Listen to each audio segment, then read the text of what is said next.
A highly skilled, medically retired Marine Scout sniper named Bob Lee Swagger lives a quiet life in a remote house deep in the woods of Seattle, Washington, with his wife Julie and their young daughter Mary. Far removed from the violence and chaos that once defined his life, Bob Lee now spends most of his days surrounded by the calm of nature. Yet beneath the quiet surface of this peaceful life, the memories of war linger, and he remains haunted by the loss of his trusted spotter and best friend, Donnie Fenn, and often finds himself involuntarily replaying his comrade's last moments over and over in his mind. One day, while hunting in the woods, Bob Lee notices a wounded wolf trapped by two men and rushes over to help it. Seeing the pain in the poor animal's eyes, Bob Lee calmly uses a tranquilizer to sedate it before carefully freeing its leg from the metal trap. To ensure the wolf survives the injury, he administers an antibiotic injection to prevent infection. Angered by this, the hunters confront Bob Lee aggressively. Unfazed by their threats and weapons, Bob Lee firmly informs them that trap hunting is illegal in the state. If you're gonna hunt, at least give the animal a chance. We ain't giving out chances today, Al.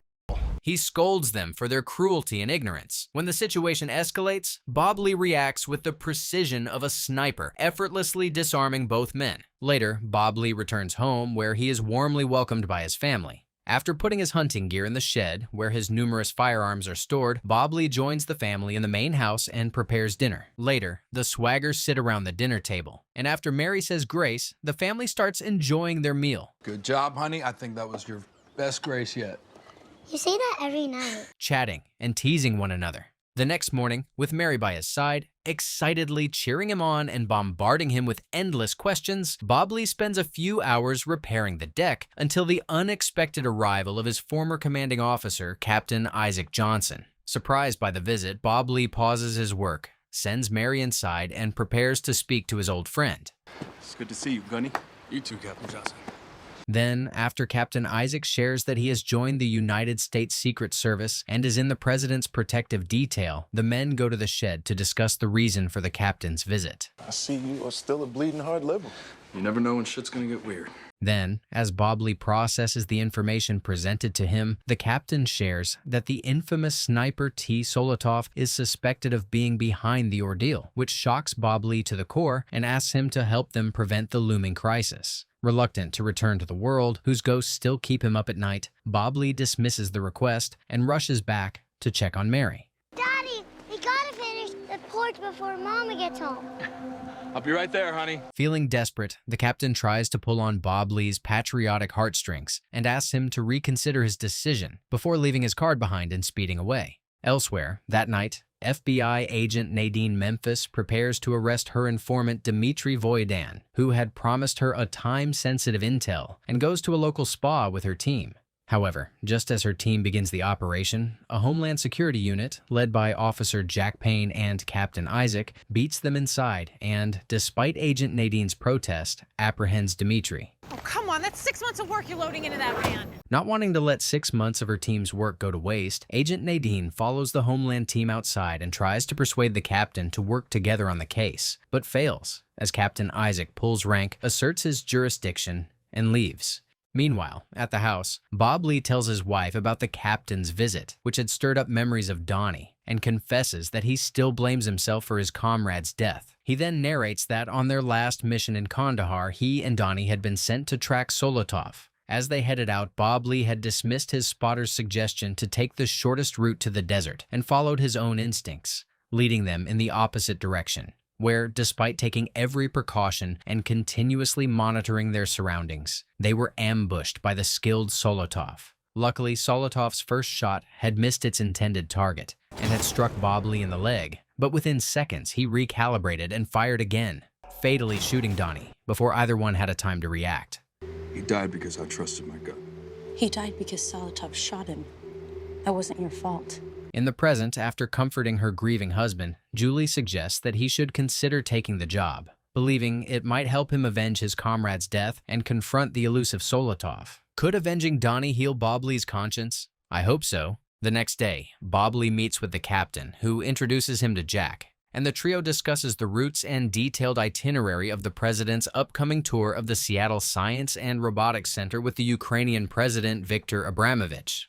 If he's hunting, He's gonna wait for his shot and it'll be perfect. After a lengthy discussion, the captain details what he needs from Bob Lee. Later, the captain proudly boasts of Bob Lee's exceptional achievements to Jack. Elsewhere, Nadine receives shocking news about Dimitri from her superior, Howard. Do something you don't normally do. Listen to me, and do not get involved in his Voidian mess. That's an order. Despite being disappointed, Nadine tries to explain that Dimitri was trying to give her sensitive information, but it all falls on deaf ears, as Howard reprimands her. Then, after warning her to be more careful and focused, as punishment, Howard hands Nadine a stack of emails sent to the president, flagged as Charlie, the least threatening category, and orders her to vet each sender and report back. Disheartened, Nadine gets to work immediately and soon finds Bob Lee's name in the pile. Later, Nadine reflects back on what Dimitri had told her right before his arrest, finds what he left behind, and, as a show of good faith, reaches out to the captain.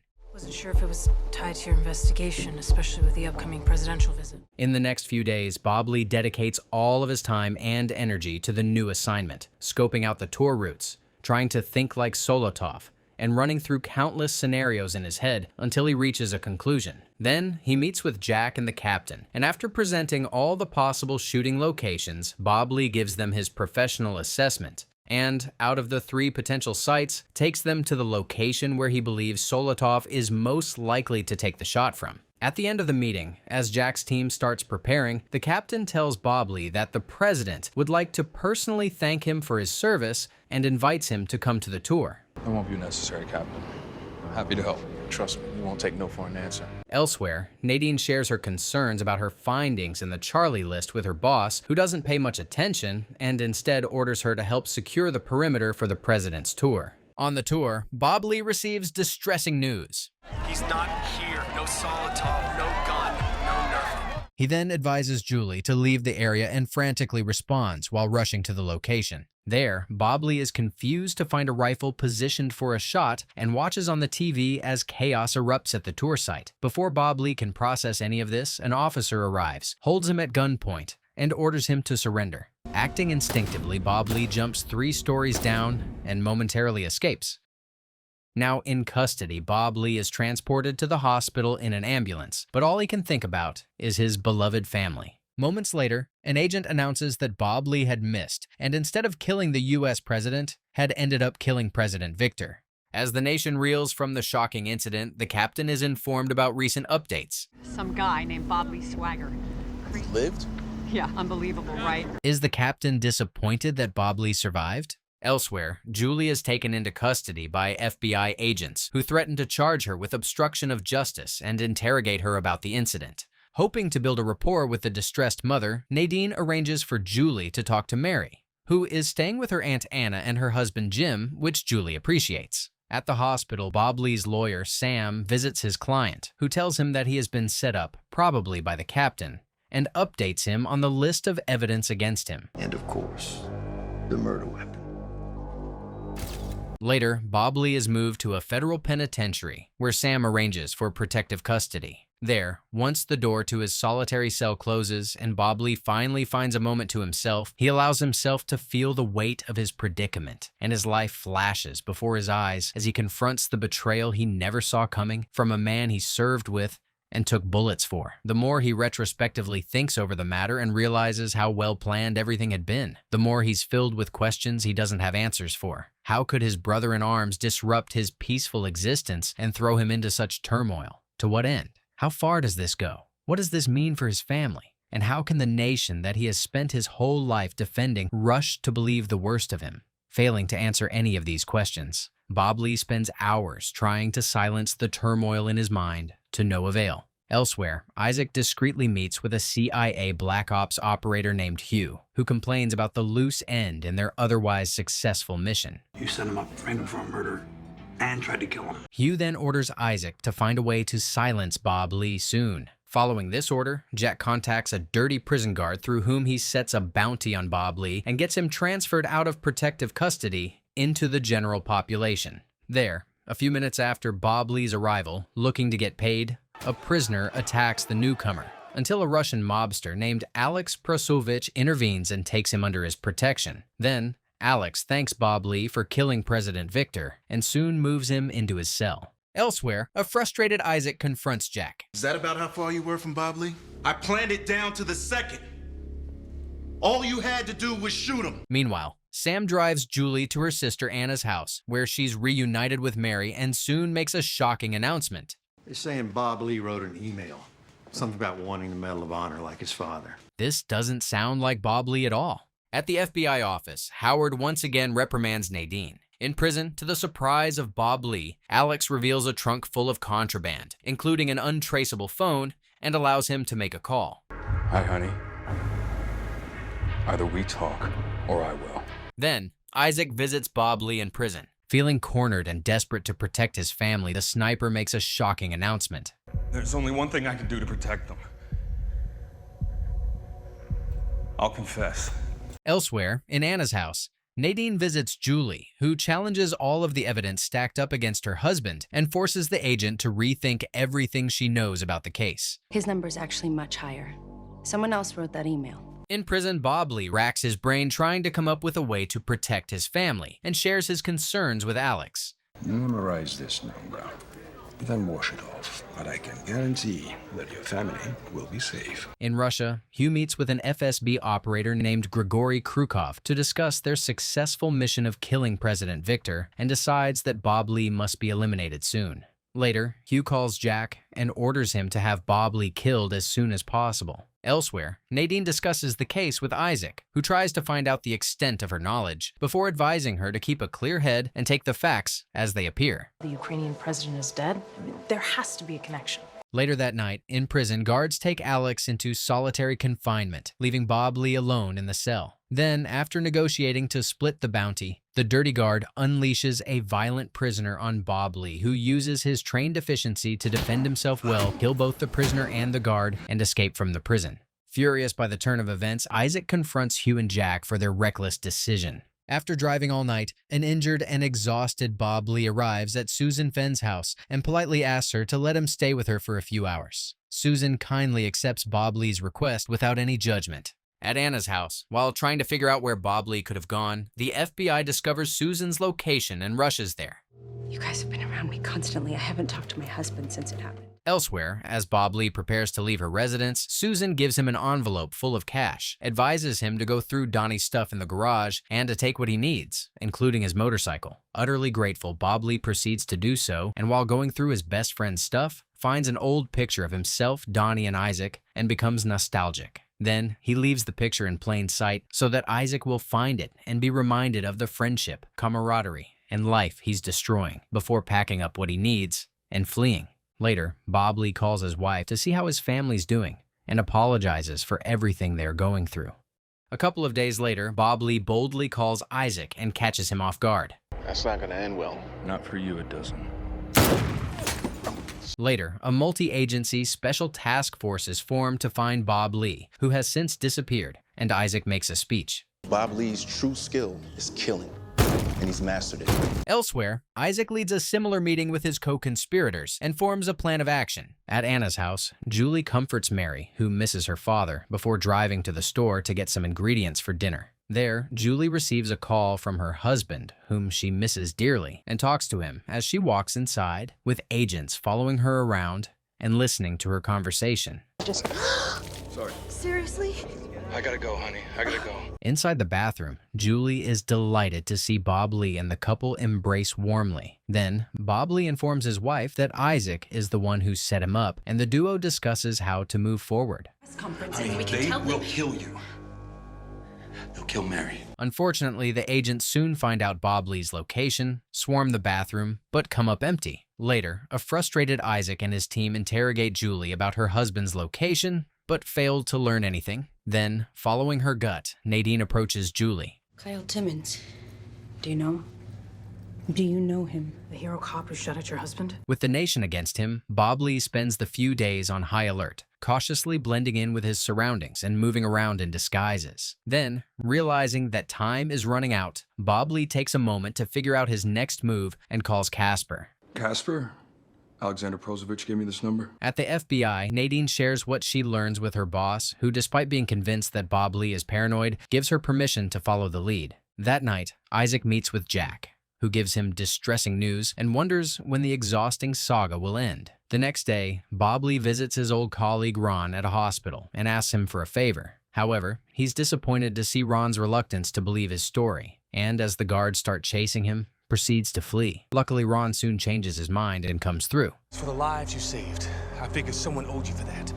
It's about time someone remembered Bob Lee's service to his country. That night, Jack visits Kyle at his house and interrogates him about his interaction with Nadine before killing him. Elsewhere, Nadine returns to her apartment and is shocked to her core to find Bob Lee waiting for her. I'm not gonna hurt you.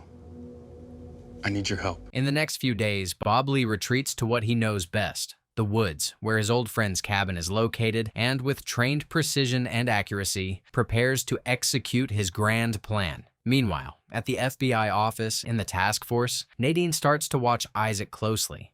Hey, I'll have my office try to locate that reporter's contact info. After finishing his preparation, Bob Lee goes to a local store to get some water and is recognized by the owner. After locating the cabin, the task force surrounds it and cautiously approaches it. Once the agents enter the cabin, Bob Lee starts shooting at them from outside, which terrifies them. Then, Isaac steps up and carefully returns fire, which results in an unexpected explosion in the woods. In the aftermath, the agents inspect the explosion site and learn that Bob Lee, who had been wearing a suicide vest, had been blown to smithereens in the explosion and officially closed the intense manhunt. Congratulations, we got him.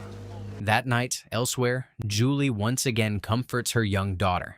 And, just like Bob Lee had asked her to do, reminds her of the Musa Kala story. What was the best part? Daddy had to be a ghost. In the woods, as the agents comb through every inch of the cabin, Nadine finds a treasure trove of information before receiving a mysterious call. A few years earlier, in Musa Kala, Afghanistan, while doing some recon, Bob Lee and Donnie are ambushed by a group of Taliban terrorists and are soon informed to abort the mission and escape. However, knowing that a convoy of Marines will be blindsided and ambushed if he followed order, Bob Lee ignores the direct order, improvises, stays behind with Donnie to kill each of the terrorists and protect his fellow soldiers.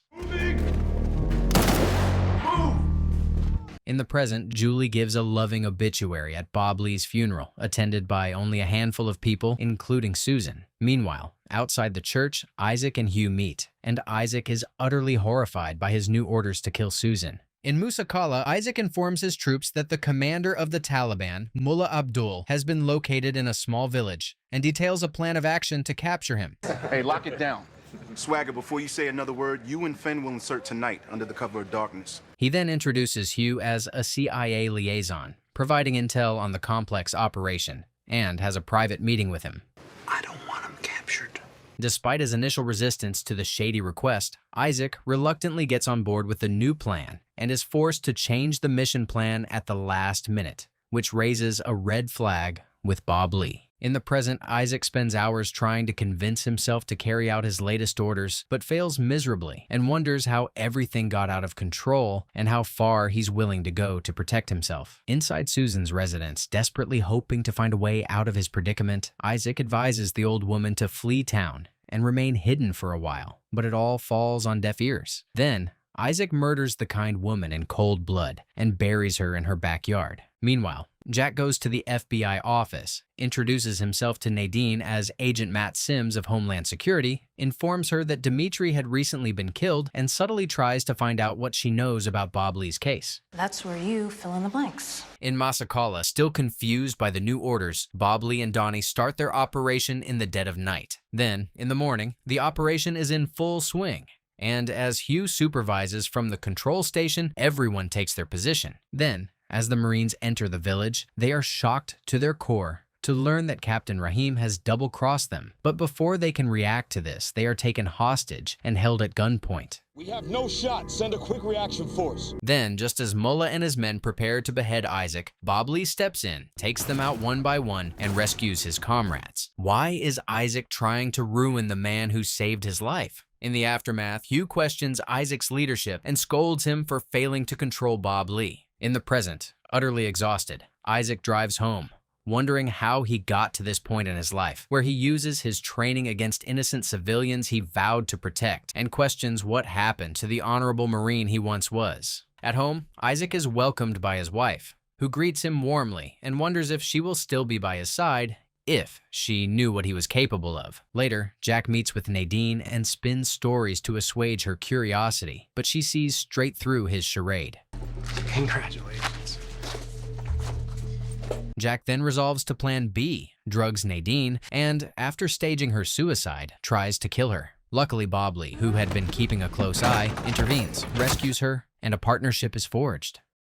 With the world convinced of Bobley's death, Julie gets a chance to sneak out one night and meets her husband at a secret hideout, where they spend the night together. At dawn, as Bobley prepares to return to the shadows and live as a ghost, he shares his plans with his widow. Baby, I'm so sorry about all this cloak and dagger stuff. Then, not knowing when they would see each other again, the couple bid each other farewell and went their separate ways. Elsewhere, Nadine returns to her office and starts pulling all of Dimitri's files. Meanwhile, Bobley begins studying pictures taken at the time of the president's shooting, notices a squad car in the scene, disguises himself as a mechanic, and heads to the Seattle police station's vehicle maintenance arena. There, Bobley blends in, begins his search, and just like he had predicted, finds the unique bullet that killed the Ukrainian president. Then, just as the supervisor becomes suspicious and seeks him out, he flees. Once safely back in the shadows, Bobley arranges a discreet meeting with Nadine to discuss his findings. I put it into a steel water tank.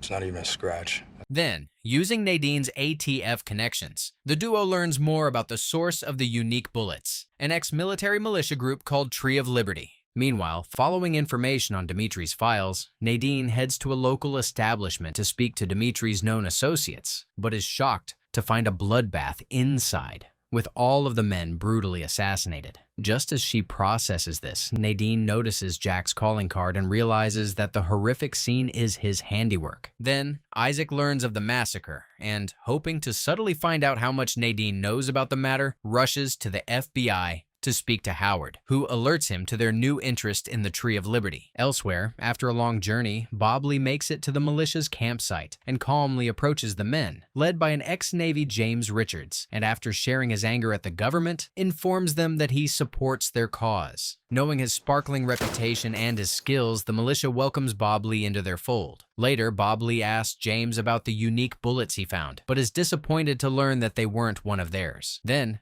James and his 17-year-old brother Joey share more about their plans, but refuse to disclose their supplier. You guys got a lot of followers? We're going too soon. Later, seeing how wrapped up the teenager is in his brother's mission, Bobley pulls Joey aside and tries to enlighten him that there's more to life than panning missions and guerrilla warfare. Then, Bobley sneaks around the campsite to learn more about the outfit's plans and is shocked to find vans full of explosives. Then, despite being in a time crunch and desperate to remain in the shadows, Bobley's loyalty to his country forces him to intervene. Hence, he calls ATF and leaves an anonymous tip. Meanwhile, the militia finds Isaac sneaking around their perimeter, discovers that he's a federal officer, ties him up, and presents him to James, who alerts Bobley to the discovery. Then, as James prepares to shoot Isaac on the spot, Bobley comes up with an intriguing idea. And walk him down range and have some target practice. Then, while Isaac remains tied to a tree, Bobley and James take their shooting positions a mile away and prepare to compare their shooting skills. Bobley goes first, shoots but misses on purpose, and saves Isaac's life, exposing himself to suspicion. That's twice now, Isaac. Your ledger is filling up. Soon, as the men continue their practice, ATF officers swarm the area and all hell breaks loose. In the chaos, Bob quickly reverts to acting on his country's behalf and neutralizes many of the militia, except James and Joey, whom he helps escape. Head south, find the river, get on the Outer Banks and keep going till you get to... Elsewhere, Jack comes to the FBI office but is soon arrested. Nadine interrogates Jack and, hoping to shake him up, lists all of his crimes. However, she's surprised to see Jack's psychopathic nature as she notices him revel in the attention he's getting.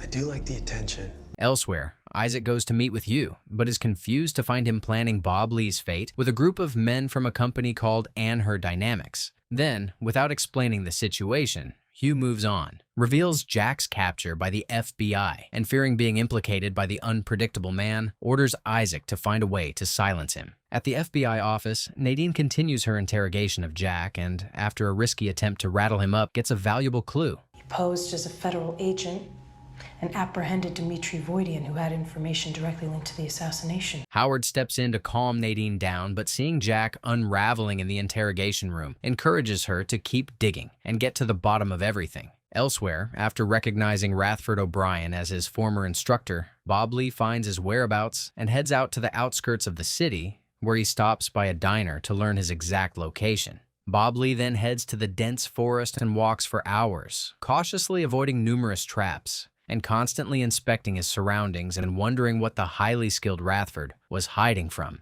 in the deep wilderness. Later, despite Bob Lee's caution, Rathford sneaks up on him from behind and demands that he explain the reason for violating his privacy. Then, once Bob Lee identifies himself and shows him the unique bullet, Rathford calms down and takes Bob Lee to his shed, where he inspects the bullet and declares that it's not one of his products. I hate to break it to you, Pork.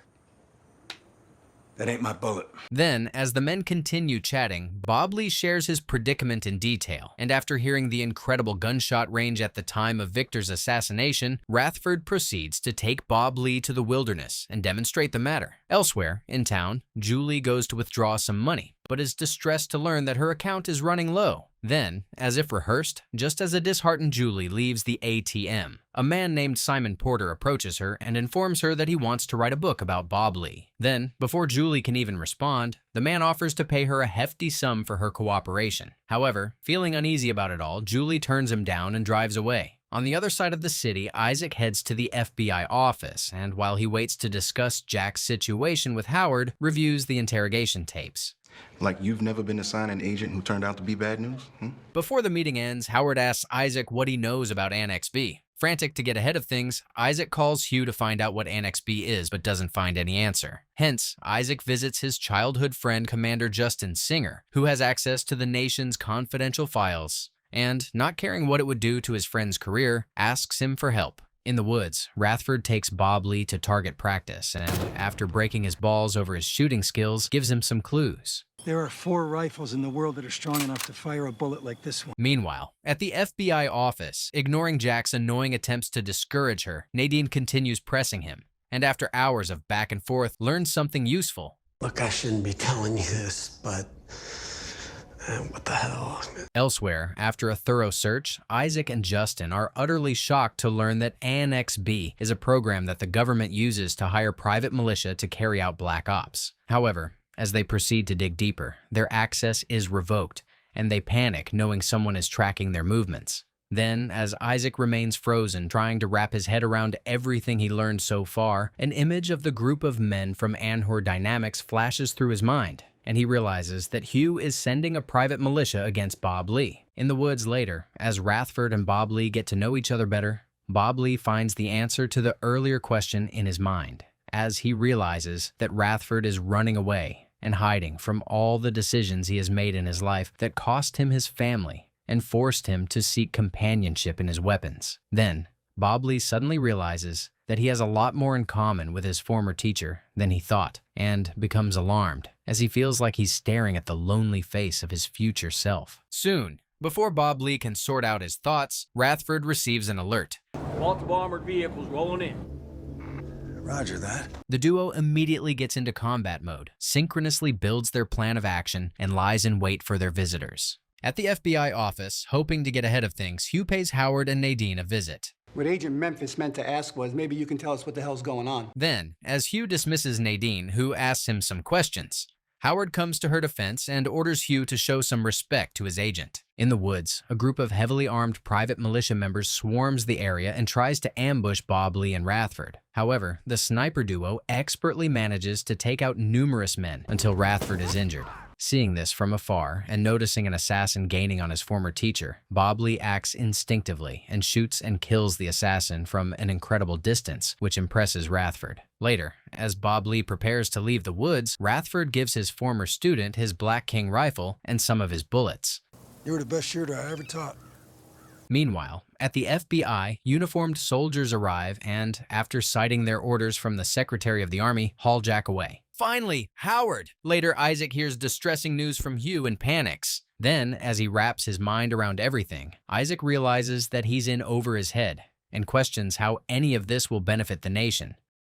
With Howard now on board, Nadine is relieved to finally have someone to discuss the case with. Meanwhile, once back in the city, Bob Lee disguises himself, blends into his environment, and travels for days before stopping at a public library. There, he searches the web for any information on Black King rifles and finds the location of an upcoming gun show. Back in the city, Julie accidentally leaves her email open, and Jim stumbles upon the messages between the couple, which shocks him to his core. Elsewhere, Jack is escorted to his employer, CEO of On Her Dynamics, Lon Scott, who offers to compensate him for his contribution and relocate him. However, Jack has his own ideas. Are you really this stupid? I'm not giving you $10 million. Then, as Lon tries to process that Jack had the evidence all along, Jack smugly explains that he had taken the thumb drive off of Dimitri's body. However, instead of giving him the upper hand, Jack's demand backfires, as the revelation causes Lon to doubt his loyalty, and he soon washes his hands of him. Elsewhere, Hugh contacts Isaac, and after revealing that he knows Justin had helped Isaac access the sensitive files, orders him to kill him. Isaac tries to reason with Hugh and change his mind, to no avail. However, despite the standing order, Isaac promises himself that he will not hurt the man he had grown up with, and will figure out a way to protect him. On the other side of the city, Nadine storms into Casper's salon, and after some back and forth, convinces her to arrange a discreet meeting with Karlina Ordenko on Skype. Elsewhere, Bob Lee arrives at the gun show and expertly navigates through the crowd and subtly tries to find out as much as he can about Black King rifles from a participant, who shows him a video of a man shooting at targets from an incredible distance. There, as he watches the footage, Bob Lee remains frozen as he believes he's staring at the assassin who killed the Ukrainian president. Then, still unable to take his eyes off the screen, Bob Lee tries to learn more about him. What's that guy's name? Lon Scott. Then, after leaving the show, Bob Lee informs Nadine what he learned and adds that he is heading to the headquarters of On Her Dynamics in Virginia to find out about Lon. Meanwhile, at the house, second-guessing everything, Jim reminds Julie of everything he and Anna have done for her, questions her about Bob Lee's death, and announces that he no longer wants to deal with the drama. On the road, as Bob Lee drives to Virginia, he's stopped by an old police officer for a broken taillight. Bob Lee stays calm for the first few minutes, but just as the officer tries to run his fake license, he knocks him out and flees. After driving a few miles, hoping to stay under the radar, Bob Lee takes a break to steal a different car and changes its appearance before continuing his journey. That night, Nadine speaks to the journalist on Skype and is shocked by what she learns. I saw the smoke coming from the piles of burning bodies. However, as Nadine tries to understand what Karlina is saying over the static, it all goes downhill from, and she is traumatized by what she witnesses. Elsewhere, Isaac learns what Bob Lee's up to and frantically calls Hugh. What the hell are you talking about? Lon Scott, it's him, right? The next morning, Nadine meets with Howard discreetly and informs him of everything that transpired. Still shaken up by the turn of events and hoping to find some answers, Nadine visits Casper but is confused to find her frantically packing her stuff and preparing to flee. Nadine then tries to press Casper for information and learns that Grigori is behind everything. In Virginia, Hugh approaches Lon to update him about Bob Lee's plans to visit him and scolds him for exposing himself. Your paternal instincts would be better focused on Jack Payne.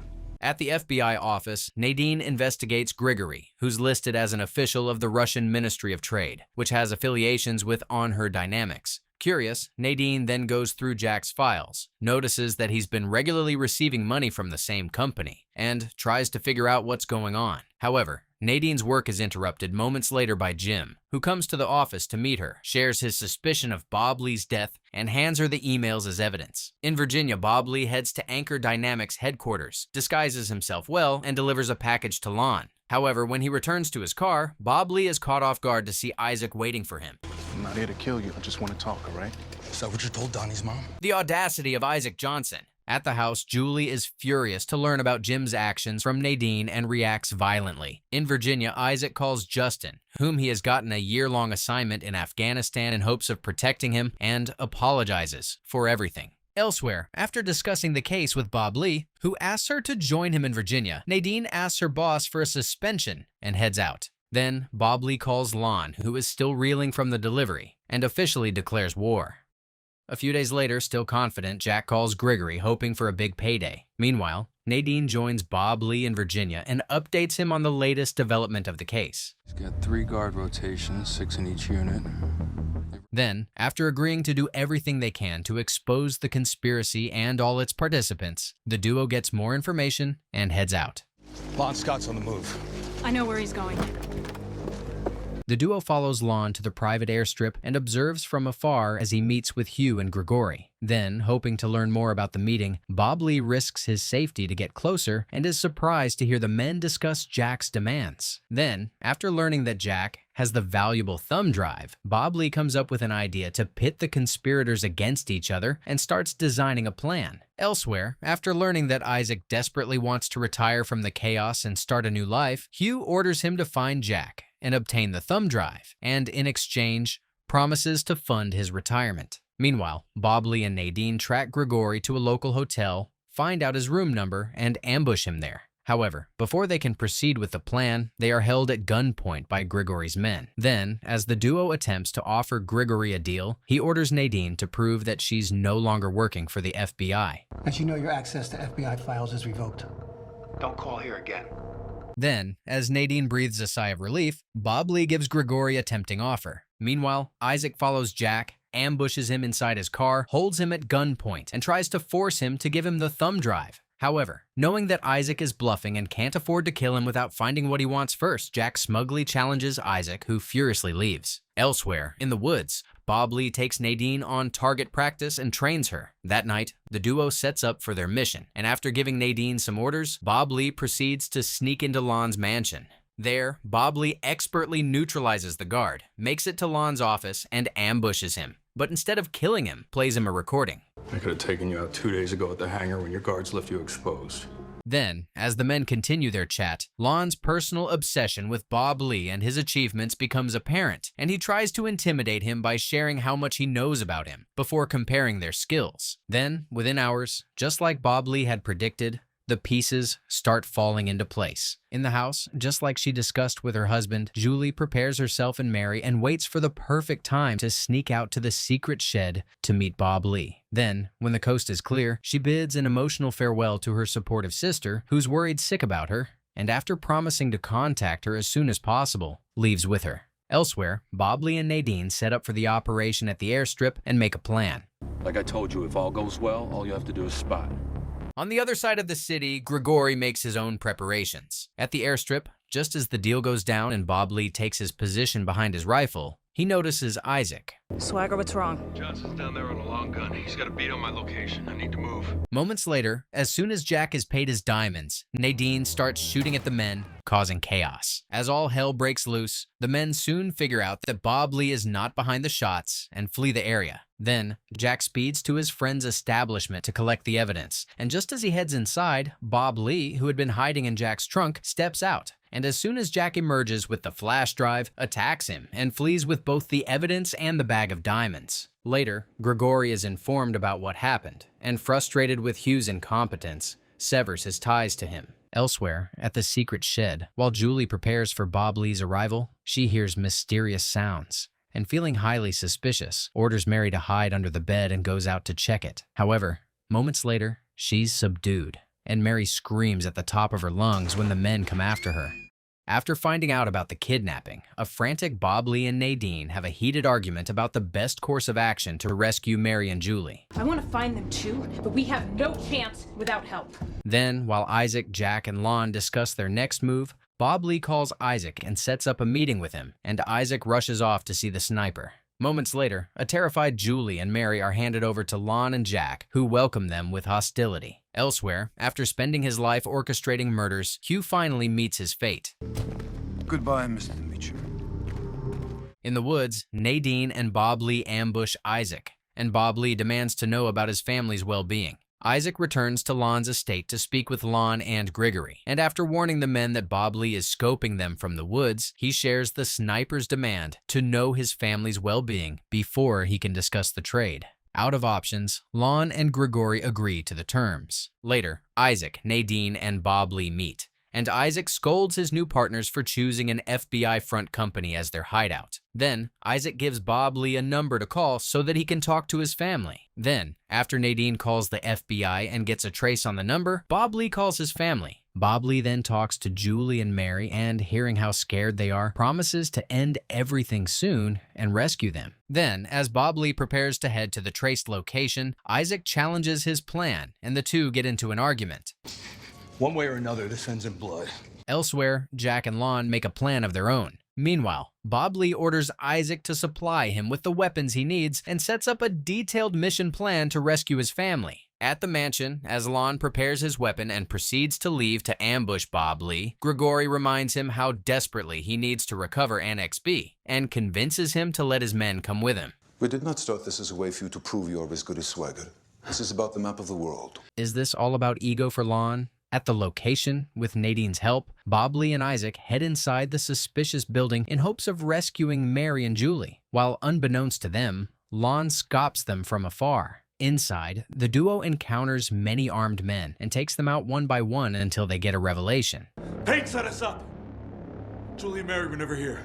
Then, Isaac and Bob Lee use their experience to outwit Lon and escape with their lives, while an outraged Lon returns home and argues with Grigori. Later, the trio reunites to discuss what happened, but Nadine and Isaac argue once again as Nadine suggests alerting the FBI. Fearing this would immediately get his family killed, Bob Lee comes up with a new idea and heads to Lon's mansion. There, as Bob Lee is escorted inside, he attacks a few guards and waits for Lon at his office. As soon as the CEO enters, Bob Lee holds him at gunpoint and, for the sake of his family, offers him a new deal. I'll ask again, is my family alive?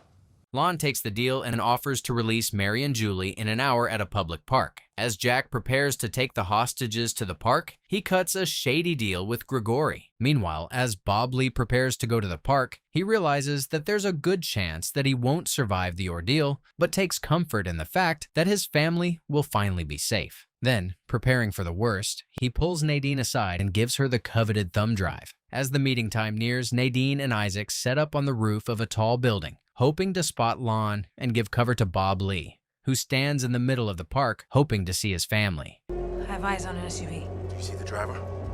No, I can't make out anyone inside. Then, as the duo continues, Nadine sees a shady car around the park and, following her gut, leaves the park to follow it. Meanwhile, Lon sets up at an incredible distance from the park and prepares to show off his skill by accurately and fatally shooting Bob Lee. Soon, a van reaches Bob Lee, and Jack escorts a frantic Julie out. As soon as he sees his wife, Bob Lee is relieved, but soon realizes that Mary is nowhere to be found and demands answers. Back up there, Bob, before it gets messy.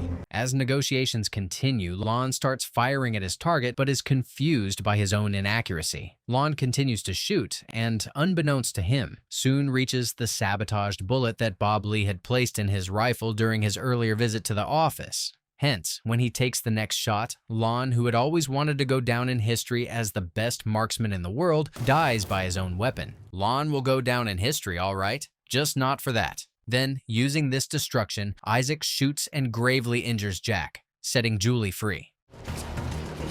Let me do it. Then, Bob Lee tries to calm down his frantic wife and promises to find Mary soon. However, it all gets worse when Julie sees Isaac and attempts to attack him for what he's done to her family until Bob Lee assures her that he's on their side, at least for now. Then, Bob Lee gets a call from a panicked Nadine, who explains that Grigori had orchestrated Mary's abduction and has taken her to the Russian embassy. At the Russian embassy, Grigori imprisons Mary in a safe room in the basement, and hoping to calm down the terrified young girl, he calmly serves her some cookies and milk, which she refuses to eat. Meanwhile, following the shocking revelation, Nadine, Isaac, and the Swaggers rack their brains for hours and finally come up with a workable plan. I want my daughter. I'm sorry? I know you had her taken. My daughter, she's at your embassy. As hoped, the bewildered Russian ambassador rushes back to the embassy to find out what's going on, while calling Grigori and reprimanding him on his way. At the embassy, the National Security Advisor, Patricia Gregson, arrives after getting wind of the incident and warns Grigori to release his young hostage. Good luck, Mr. Krukov. Call me if you need anything. A few hours later, in the basement of the embassy, Mary gets hungry and eats some cookies while the ambassador warns Grigori. Moments later, the ambassador notices Bob Lee attempting to get past the embassy's security, helps him enter, and, after confessing that he had nothing to do with the ordeal, gives Bob Lee the keys to the basement so that he can rescue his daughter. Then, Utterly grateful, Bob Lee blends in, cautiously navigates through the corridors, and after neutralizing a few men, reaches the basement, where he finds his precious daughter. Bob Lee frees his daughter, sets fire in the kitchen, uses the chaos as a distraction, and flees. As he drives away, Bob Lee realizes that he can't continue living like this and putting his young daughter through this anymore, and despite his exhaustion and desperate wish to disappear with his family, decides that he must find a way to stop Grigory for good. However, moments later, Julie notices the hesitation on her husband's face, and her heart drops to her stomach as she realizes that for Bob Lee, the saga is still not over. Diamonds? If I'm not back by midnight, you keep heading south. Bob Lee then gives Julie a gun, a room key at a nearby motel, and after advising her to be careful, he sets off to complete the mission. At the Russian embassy, Grigory defies orders to return to his country and instead shares his plan with the ambassador. Представь, оно уже американцев. Это конец.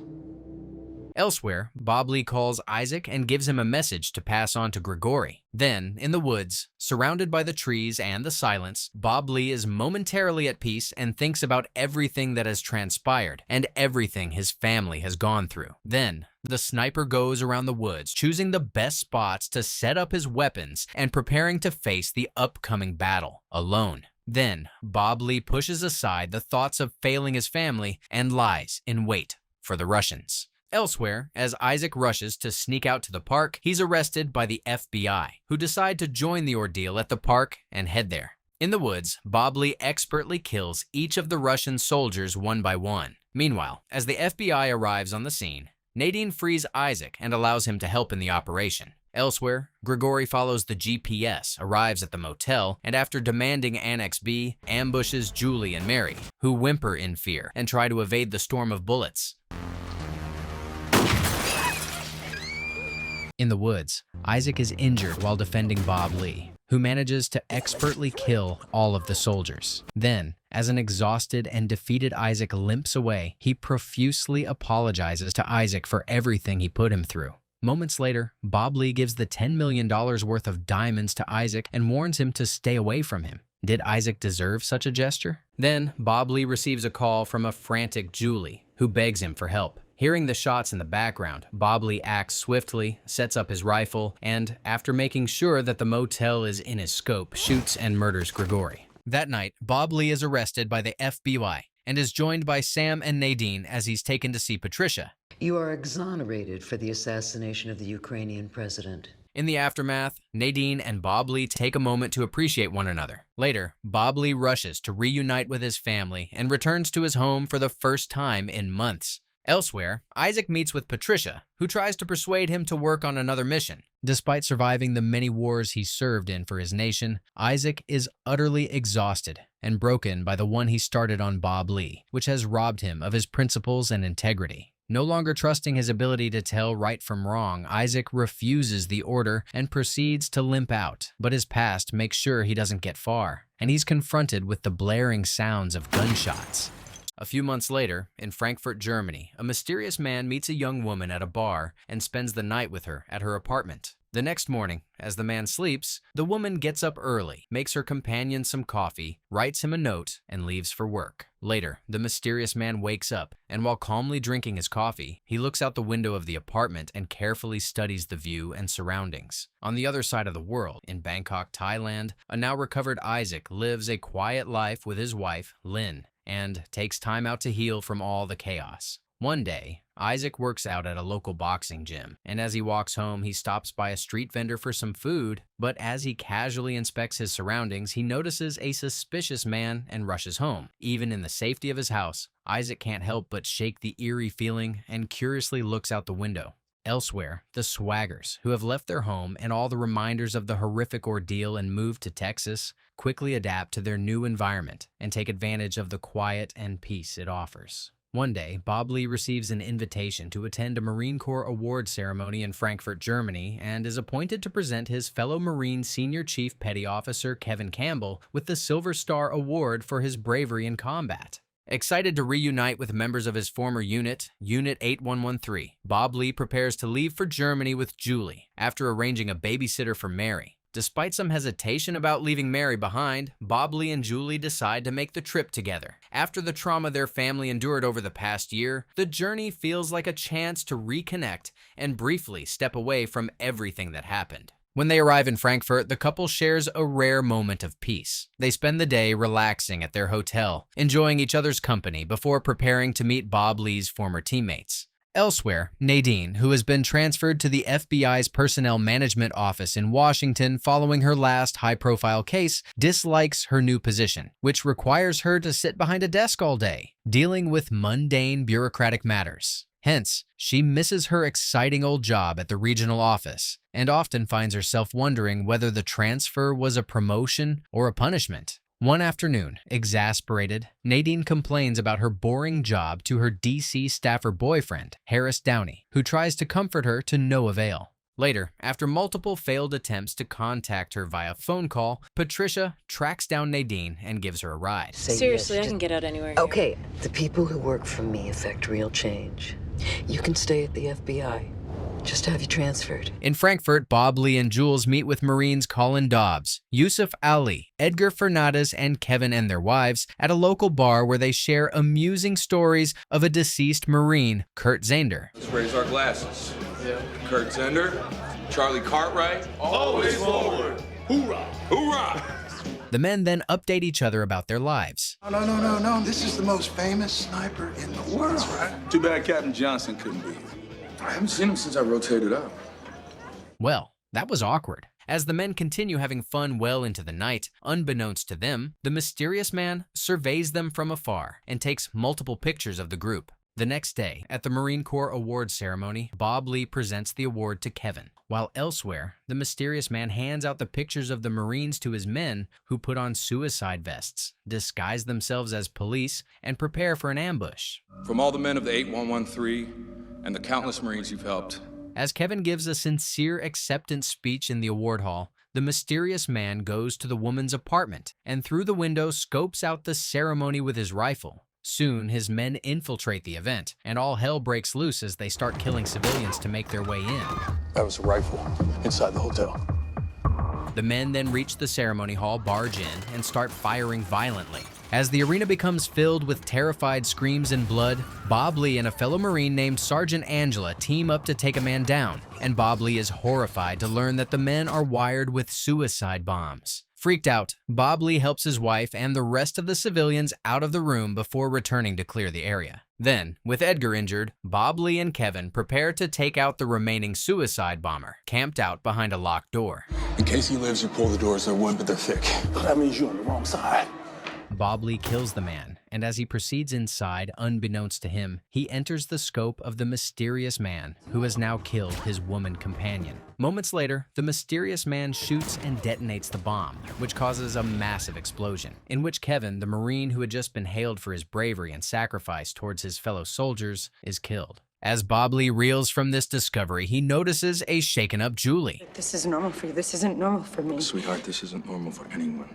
Then, after some impromptu investigation, Angela and Yusuf inform the Swaggers that the assassins are Turkish nationals, which raises more questions than answers.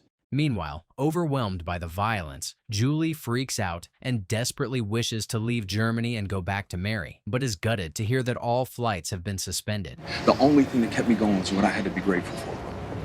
Once she calms down, Julie decides to go home on the earliest available flight while advising her husband to stay back to escort Kevin's body with his men. Elsewhere, in Bangkok, Isaac reads the news on the attack, sees Bob Lee's picture in the reports, and the fear he felt earlier in the day feels justified and soon multiplies.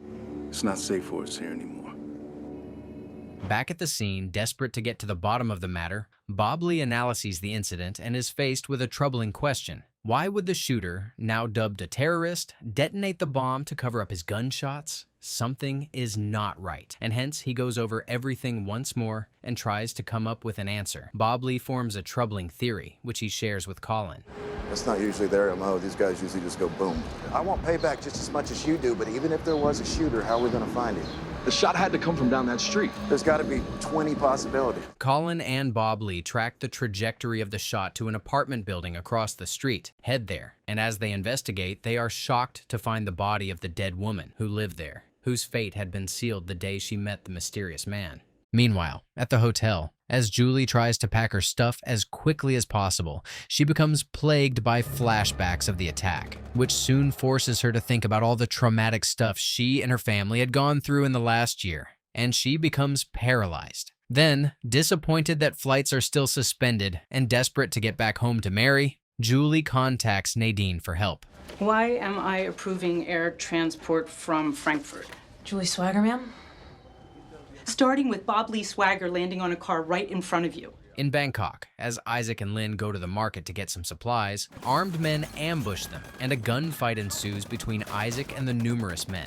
Despite his best attempts to defend himself and his wife, Lynn gets shot in her leg and starts to bleed out profusely, which forces Isaac to abandon the fight and tend to his wife. Elsewhere, Patricia calls Nadine and, hoping to impress her, offers her a way to get Julie and the women back to their country.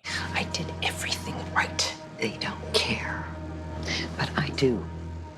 In Frankfurt, Bob Lee and Colin inform Angela of their discovery, but it doesn't go well. Swagger, this is the second time they called me down here for questioning. You're not in charge. You have any idea how deep this shit would be if they caught you there? Then, Angela is given the picture of the Unit 8113 Marines found on the assassins and realizes that Bob Lee may have been right after all. Elsewhere, at the hospital, Edgar is informed that he's being transferred to a different hospital and is loaded into an ambulance. Then, after a few minutes of driving, he's brutally murdered by one of the men disguised as a paramedic. Later, Bob Lee and Colin reach the hospital and are disturbed to learn that Edgar is no longer there and is unable to be reached. They then alert Angela to their discovery, and soon the trio makes a terrifying discovery. We're being hunted. 6 years earlier, in Afghanistan, the Unit 8113 Marines prepared to take down a warlord named Abu Wahid and proceed cautiously, while Bob Lee provided overwatch. Then, the Marines move synchronously and with the precision of experienced soldiers, effectively ambushing Abu Wahid's residence. However, once they infiltrate the house, they are shocked to find a room full of heroin and try to figure out how to handle the unexpected matter. In the present, Angela drives Colin and Bob Lee, who, after reviewing the latest developments on the case, learns that the Turkish consul had sold the assassins a Maltese passport, thus allowing them easy entrance to Europe, and tries to figure out how to proceed.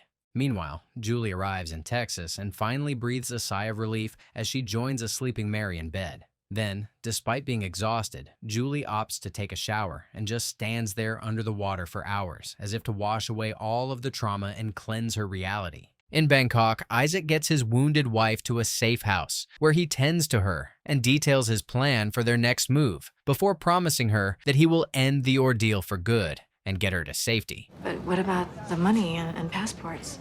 Have a go back at the gym. In Frankfurt, after thinking long and hard with the help of Angela and Colin, Bob Lee devises a plan to ambush the Turkish consul. But you tell me who the buyer was.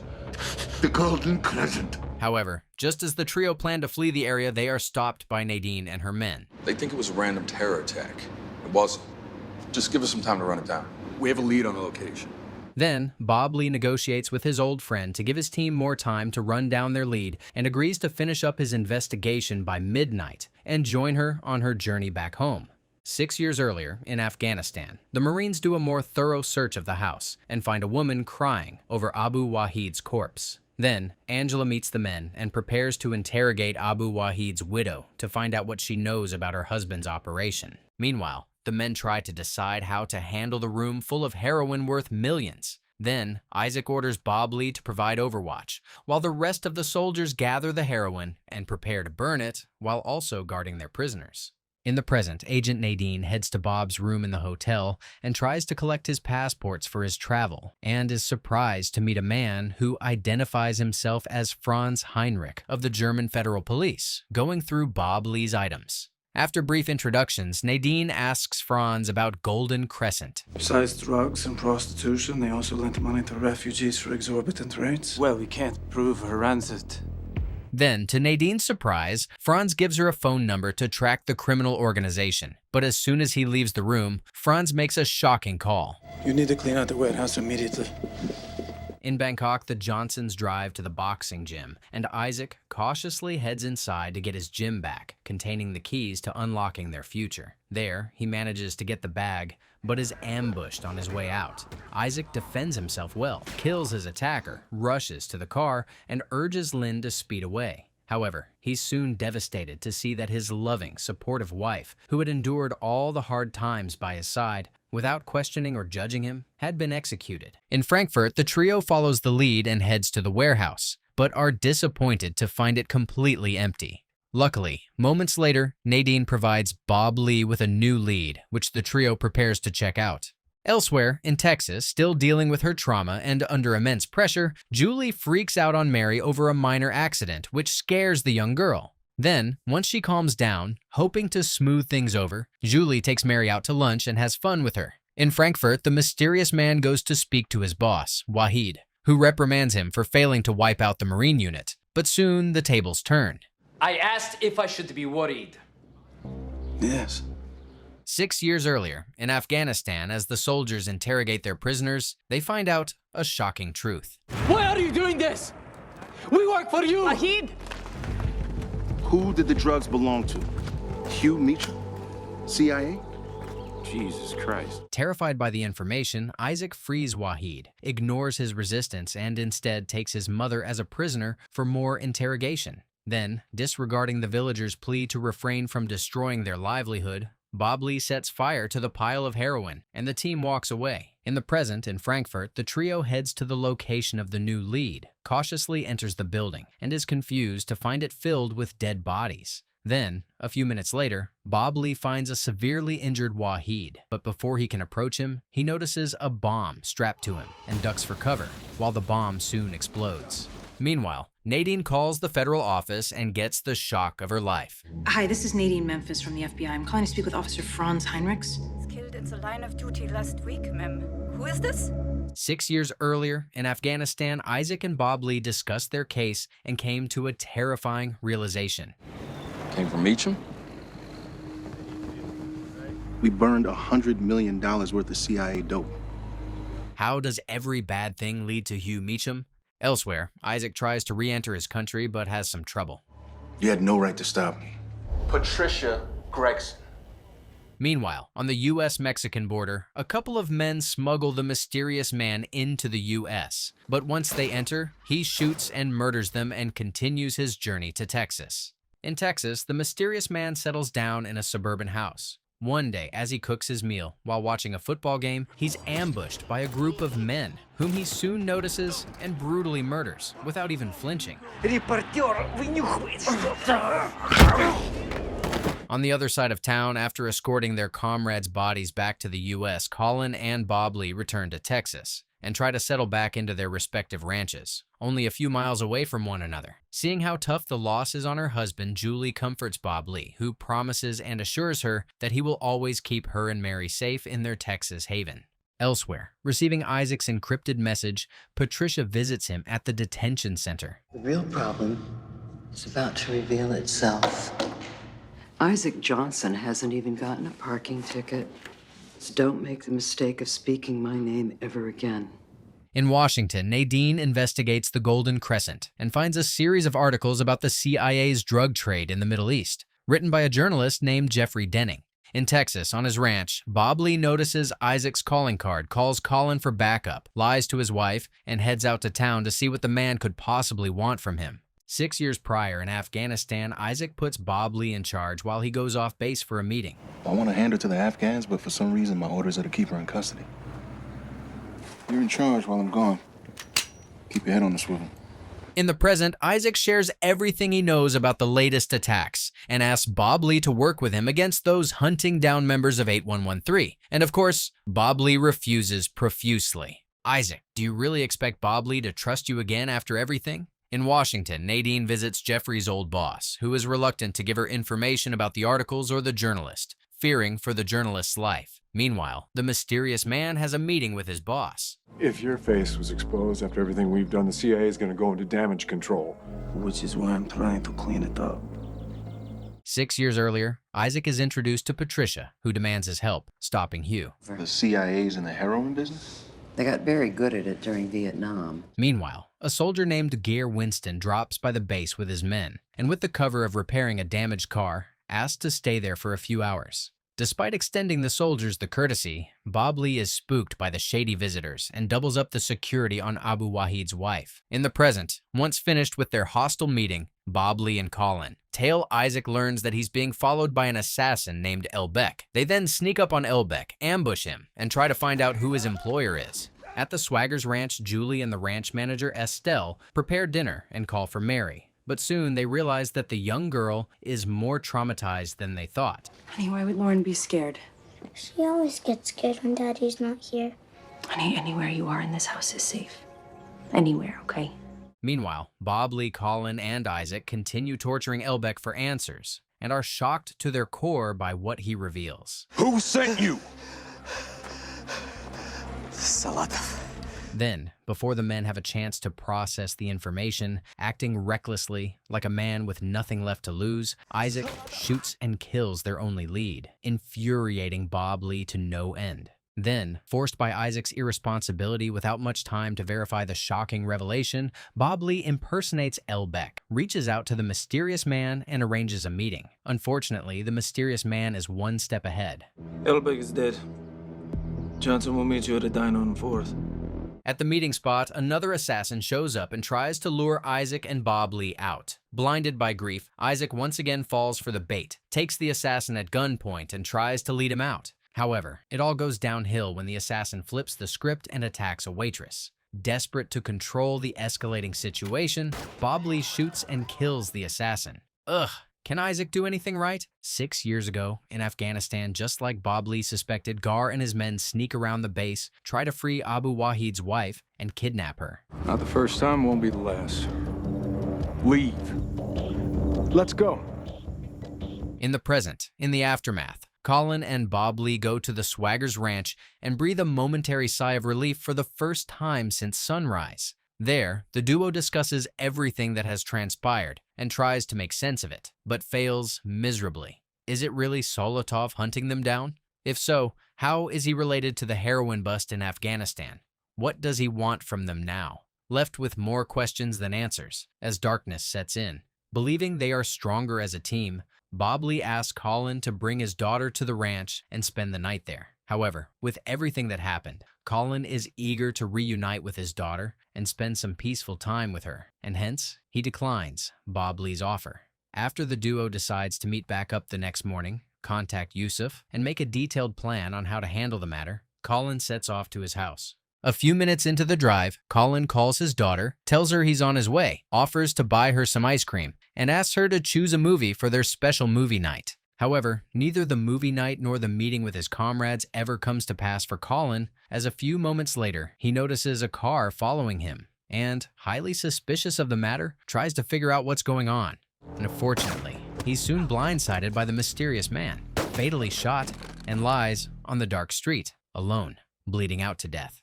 Later, the town's sheriff visits Bob Lee at his house and informs him of the gut-wrenching death, which devastates the sniper to his core. 6 years earlier, in Afghanistan, Bob Lee stays behind at the base while, together with the UN representatives, the rest of his team prepares to escort Abu Wahid's wife. It's a UN escort and a 3-car convoy. That's above my pay grade, Dobbs. Then, the captain is introduced to a timid doctor named Dr. Wydra, who is assigned to ride with the widow. And after assuring everyone that it will be an easy ride and that they will go back in time for dinner, Isaac leads his men out. However, after a few minutes of a peaceful drive, the Marines learn that it's nothing but an easy day ahead, as they see a few locals gathered blocking the road, surrounding a car, and tending to an injured man.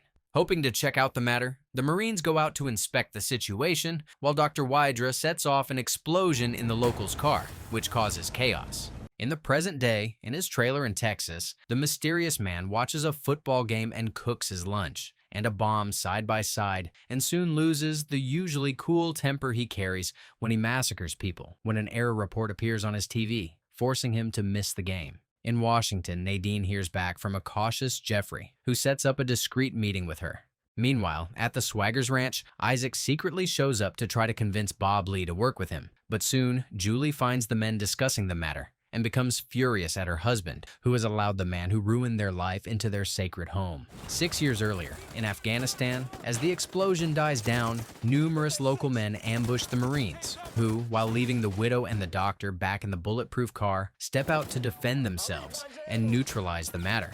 However, unbeknownst to them, the enemy lies much closer than they imagine, and Dr. Wydra slits the widow's throat before taking her outside and frantically announcing the matter.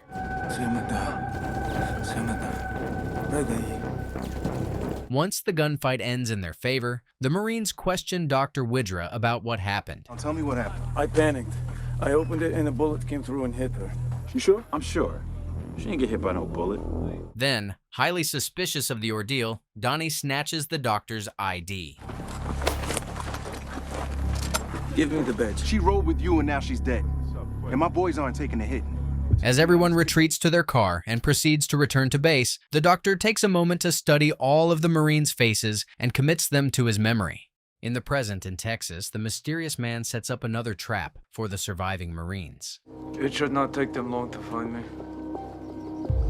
Meanwhile, reluctantly agreeing to work with Isaac, Bob Lee drives to the sheriff's office to learn what he can about the potential suspects of Collins' murders, and gets an address along with a warning.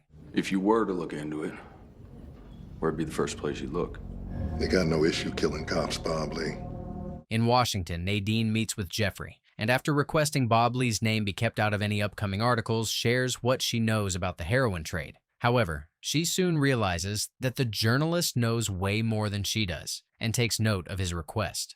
Are you saying that the op is still active? Recognize this man? Or he's secure? He's just the son of an Afghani poppy farmer. If Meacham died last year, then why was Wahid transferred 2 months ago? And find out why Wahid was transferred. In Texas, Isaac and Bob Lee follow the sheriff's directions and contact the Phantasma cartel for information on the mysterious man. Where can I find this guy? Tu sobrino lo llevaste allá? Sounds like you got your nephew killed when you sent him to him.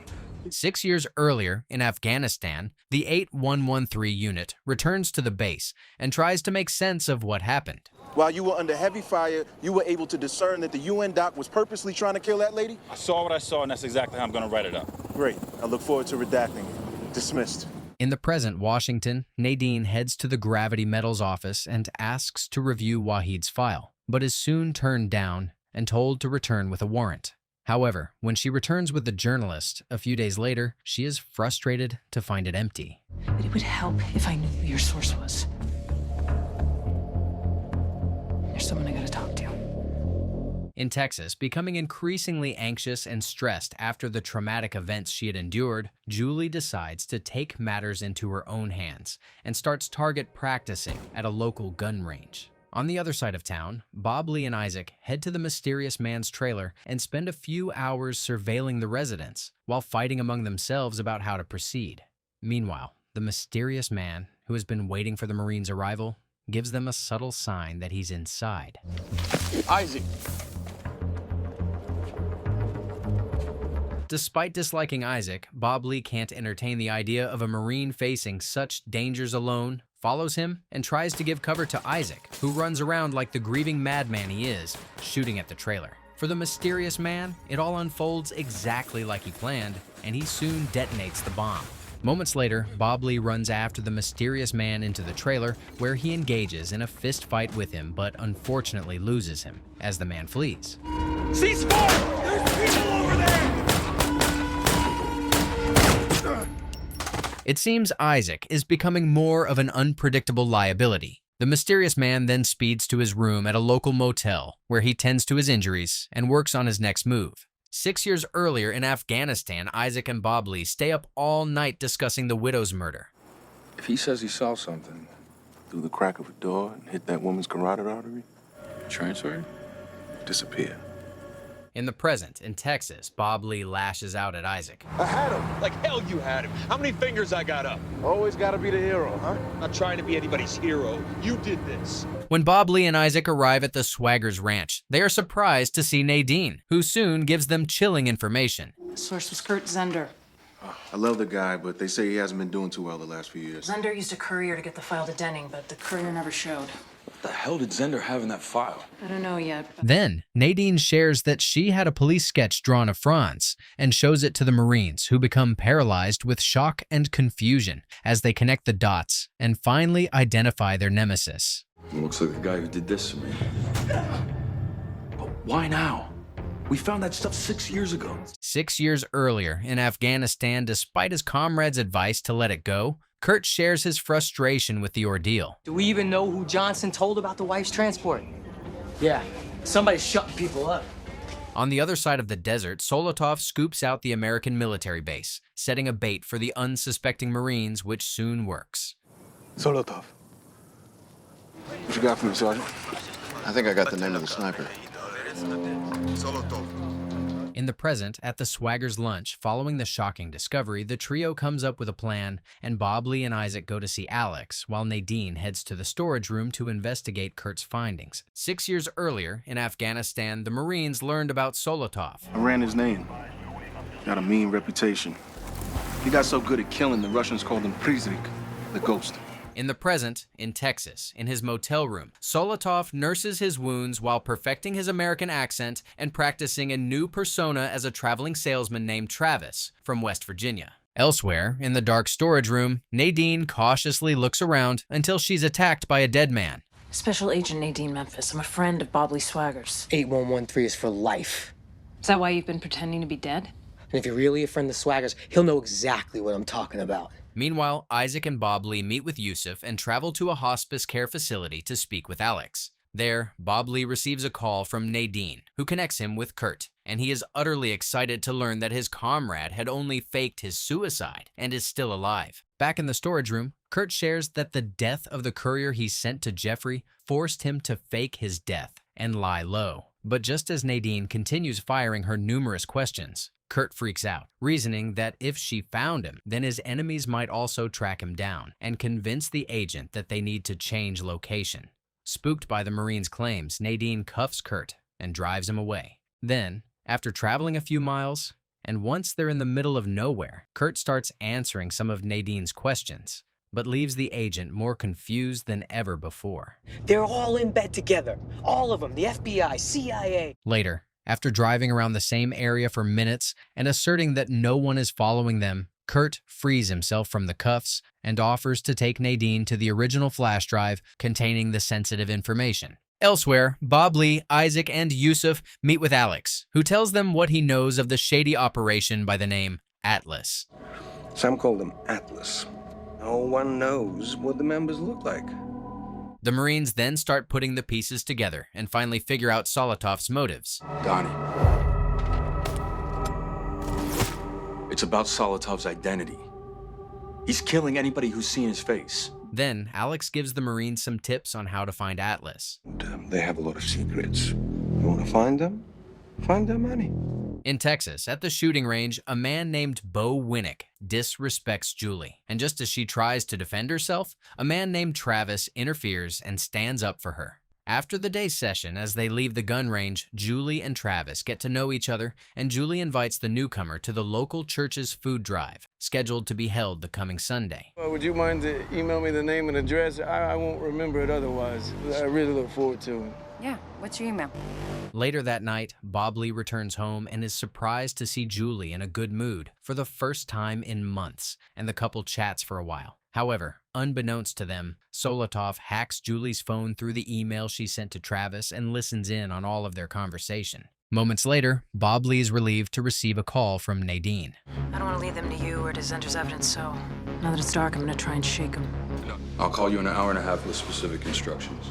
Yeah, okay. Then, after dinner, Bob Lee, Yusuf, and Isaac discuss their next plan of action in detail, while Solotov overhears every single detail and makes his own preparation. Call our friends, we're going to need some help.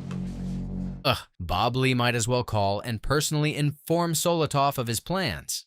Then, at the abandoned oil refinery, Bob Lee provides overwatch while Isaac and Yusuf arrive and wait to meet with Nadine and Kurt. However, soon the Marines go to check out the car tailing Nadine and realize at the last moment that they have been set up. Then, before they can even react, they are ambushed by the Phantasma cartel.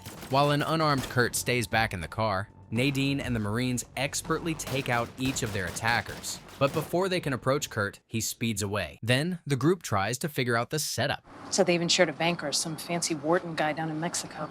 If Solotov knew all his targets were here, why send the JV? The answer to Bob Lee's question becomes apparent a few minutes later as Kurt speeds back to his storage room, gathers all the evidence that's been there all along, and steps back out while calling Bob Lee and proceeds to leave a message. Unfortunately, Kurt never gets a chance to leave the message, as he is shot and severely injured by the ghost he's been chasing for years. Then, Solotov appears out of the shadows, delivers the final blow, and picks up the phone to speak to Bob Lee. There's no shortage of men willing to die for the right price.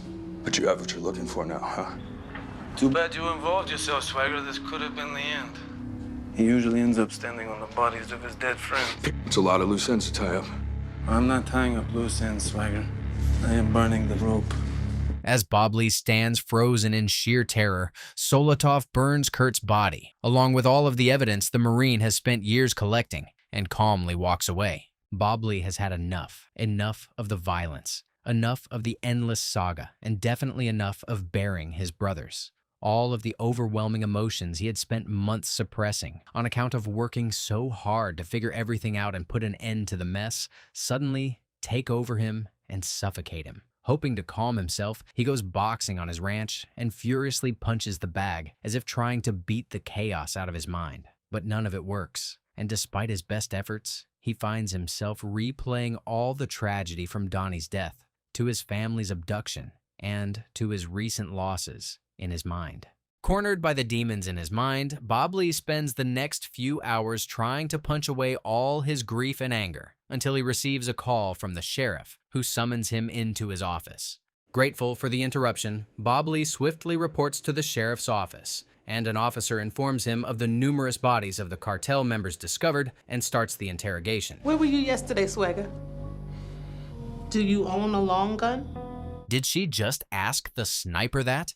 Then, as Bob Lee proceeds to leave, Sheriff Brown, who is Bob Lee's father, Earl's old partner, and has seen the sniper grow up, pulls him aside and tells him to watch out for retribution from the cartel. At the Swagger's ranch, Isaac, who had stayed hidden in the barn alongside Yusuf, wakes up early and goes through pictures of Lynn on his phone with a broken heart and nostalgically remembers all of the good times they had together. Moments later, Mary brings the Marines breakfast. Mommy says you're a bad man. Then, Bob Lee returns home and lays out a new plan for his comrades. We find him, we cut off the blood and kill the tumor.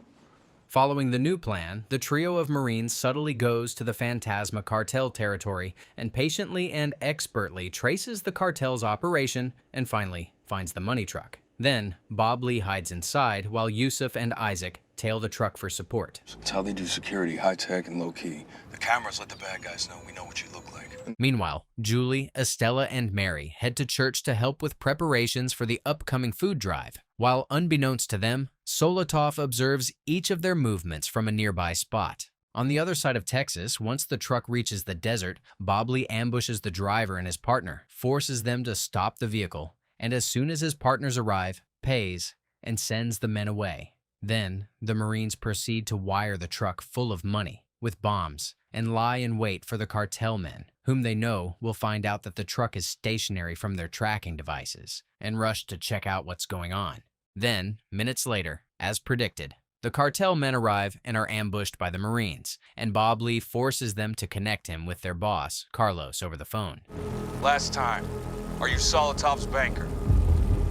Bob Lee interprets the man's silence to mean that he's indeed Solotov's banker and continues to the next step of the plan. To this effect, the Marines let go of the drivers, kidnap the local boss, and start driving to Mexico. In Washington, Nadine discreetly meets with Jeffrey at a local cafe to update him on the latest developments, but she notices that they are being surveilled and freaks out. Then, after changing their location, Nadine calls and arranges a meeting with her now ex-boyfriend Harris. Meanwhile, Travis goes to the church, meets with Julie, Estelle, and Mary, and quickly bonds with the young girl, teaching her how to stand up for herself against another kid.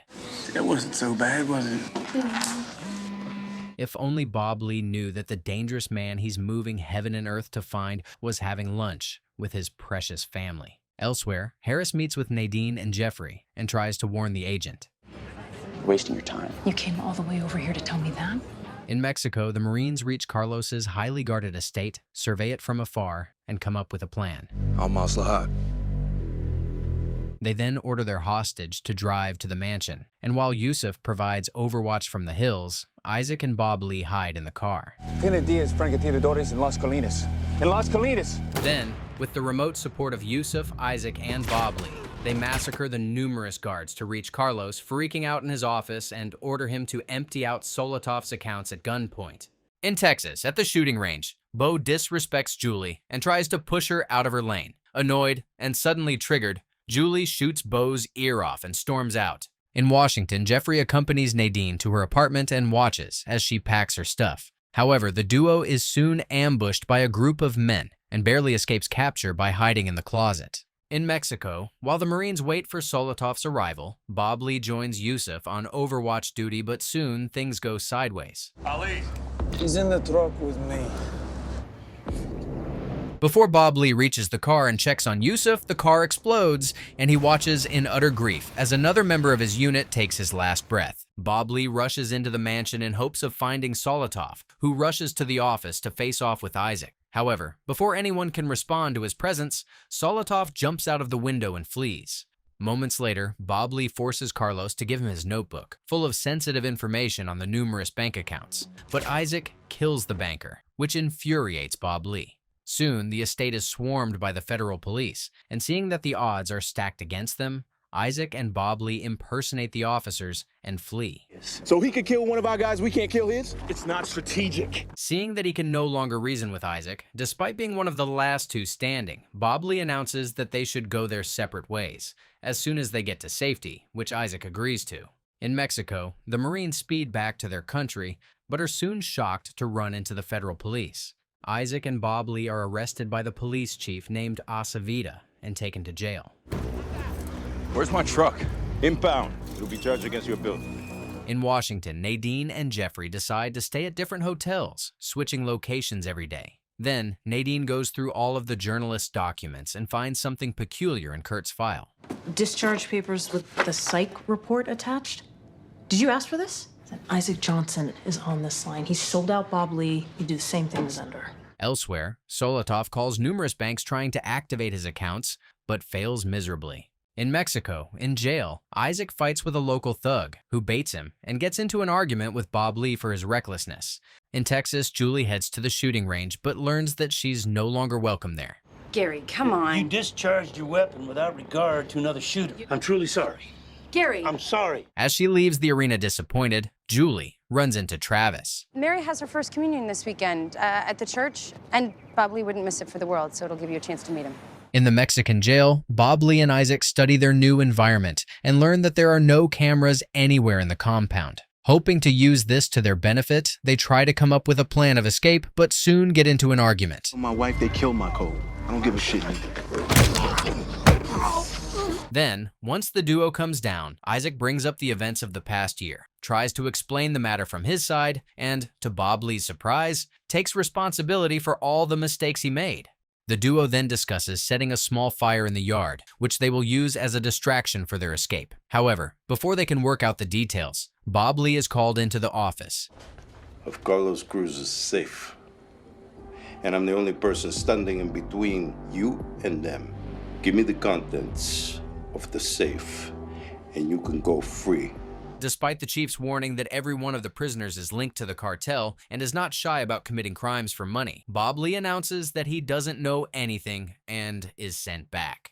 At Swagger's ranch in Texas, Solotov continues using the listening device and soon learns that Bob Lee's still in Mexico. In Washington, Nadine reaches out to Angela and convinces her to help in verifying Kurt's psych evaluation. Then, Nadine, Angela, and Jeffrey drive to the Marine Records facility. You can access the files, you just can't remove them. I'm just looking for confirmation. Pull enough cards and eventually the house will collapse. In Mexico, the chief gives the Marines a tough ultimatum. Or one of you will give me what I requested. As you wish. Métanlos. Then, seeing the men's reluctance to cooperate, the chief locks them in small wooden solitary cells. In Washington, after patiently waiting for a few minutes, Nadine follows her gut, warning her that something is wrong. Heads into the facility. and is shocked to learn that Angela has disappeared with the documents. In the Mexican jail, across the solitary cells, Bob Lee and Isaac chit-chat for a bit, before the sniper asks Isaac about his reasoning for dragging him into the turmoil. You know, there were a lot of times I sent you out into the field, expecting you to get killed. Later, Bob Lee is presented to the chief and hears a shocking detail. Your friend will not give me what I want, so play along, Gringo. Is this Isaac's way of making up for everything he did to Bob Lee? In Texas, at the hardware store, Julie is accosted by a couple of Bo's friends and soon runs into Bo, who ignores her offer to pay for his medical bills and informs her that he's looking to sue her for hundreds of thousands of dollars for his injuries. Stay the f away from me. In Mexico, as the prison guards drive him away, Bob Lee realizes that they're planning to kill him, and despite being cuffed, attacks and overpowers both of them. And my friend? Lo mismo, cuando le dé a saber a lo que quiere. In Washington, Nadine searches for Angela at the base, but is disappointed to learn that she has disappeared. Then, as she and Jeffrey search her room, they find a picture and use it to find her location. In the Mexican jail, the chief asks Isaac for the information. We already searched this truck. Be more specific. It's not mine. This is the Four Seasons. Meanwhile, now disguised as a cop, Bob Lee goes to the car impound, attacks the operator, and recovers both his and Isaac's wallets, passports, and Carlos's notebook and phone, and leaves on a motorcycle. Elsewhere, seeing the Mexican alert for Isaac online, Solotov tracks the Marines to the jail and, after disguising himself as an ATF agent, goes to speak to the chief. There, while Isaac discreetly frees himself and hides, Solotov kills the chief. Then, Isaac waits for the right moment, steps out of hiding, takes a weapon from the chief's corpse, and flees. In the U.S., Nadine and Jeffrey locate Angela in an apartment in Columbus, Ohio, but she refuses to explain herself there, fearing that someone will locate them there. Memphis, you have no idea the shit you just stepped in. Yeah, I get that a lot. Later, hoping to keep them protected, Bob Lee buries the important documents in the desert and returns home, where he tries to explain what happened to a concerned Julie. However, the discussion is interrupted by the arrival of Sheriff Brown. Bob Lee rushes out to meet the sheriff outside and politely asks what he's being accused of this time and gets the shock of his life. Both filing charges against you. Might want to call a lawyer. In 2005, in the Chechen-Russian conflict, Solotov dedicates himself to defending his people. However, the Russians overpower their opponents and one day gas everyone in Solotov's camp. While all of his comrades die as a result of this, Solotov is rescued by his current employer. Welcome back. Welcome home. In the present, in Texas, as soon as the sheriff leaves, the Swaggers discuss Julie's predicament. You're facing felony assault. That's 2 years minimum. The guy was being an asshole, Bob Lee. It's not like I planned it, okay? The guy pissed me off and the gun went off. It feels small compared to the things that you've seen and you've done, but I'm scared, okay? I'm not... Then, Bob Lee tries to convince his wife to take Mary away and go into hiding until everything calms down. However, Julie shuts off the topic and promises to discuss it after Mary's communion the next day. Elsewhere, Angela shares what she knows of Atlas with Nadine and Jeffrey and explains that she was forced to sign Kurt's psych evaluation report, which was planned to be used to discredit the Marine so that no one will believe him when he eventually shares what he knows. Zender's story was true. Which part? All of it. In Texas, Bob Lee daringly calls Solotov's employer. So you also know I got your money.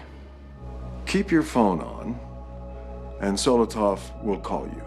That night, as Bob Lee prepares for Overwatch over his ranch, he argues with his wife, who details how much the endless saga of violence and fear is affecting both her and Mary. Elsewhere, on the U.S.-Mexican border, despite his best efforts to stay invisible, Isaac is caught by some militia soldiers, with whom he gets into a scuffle until U.S. Border Patrol officers arrive on the scene and take him into custody. That night, while on Overwatch duty over his ranch, Bob Lee receives a call from Solotov.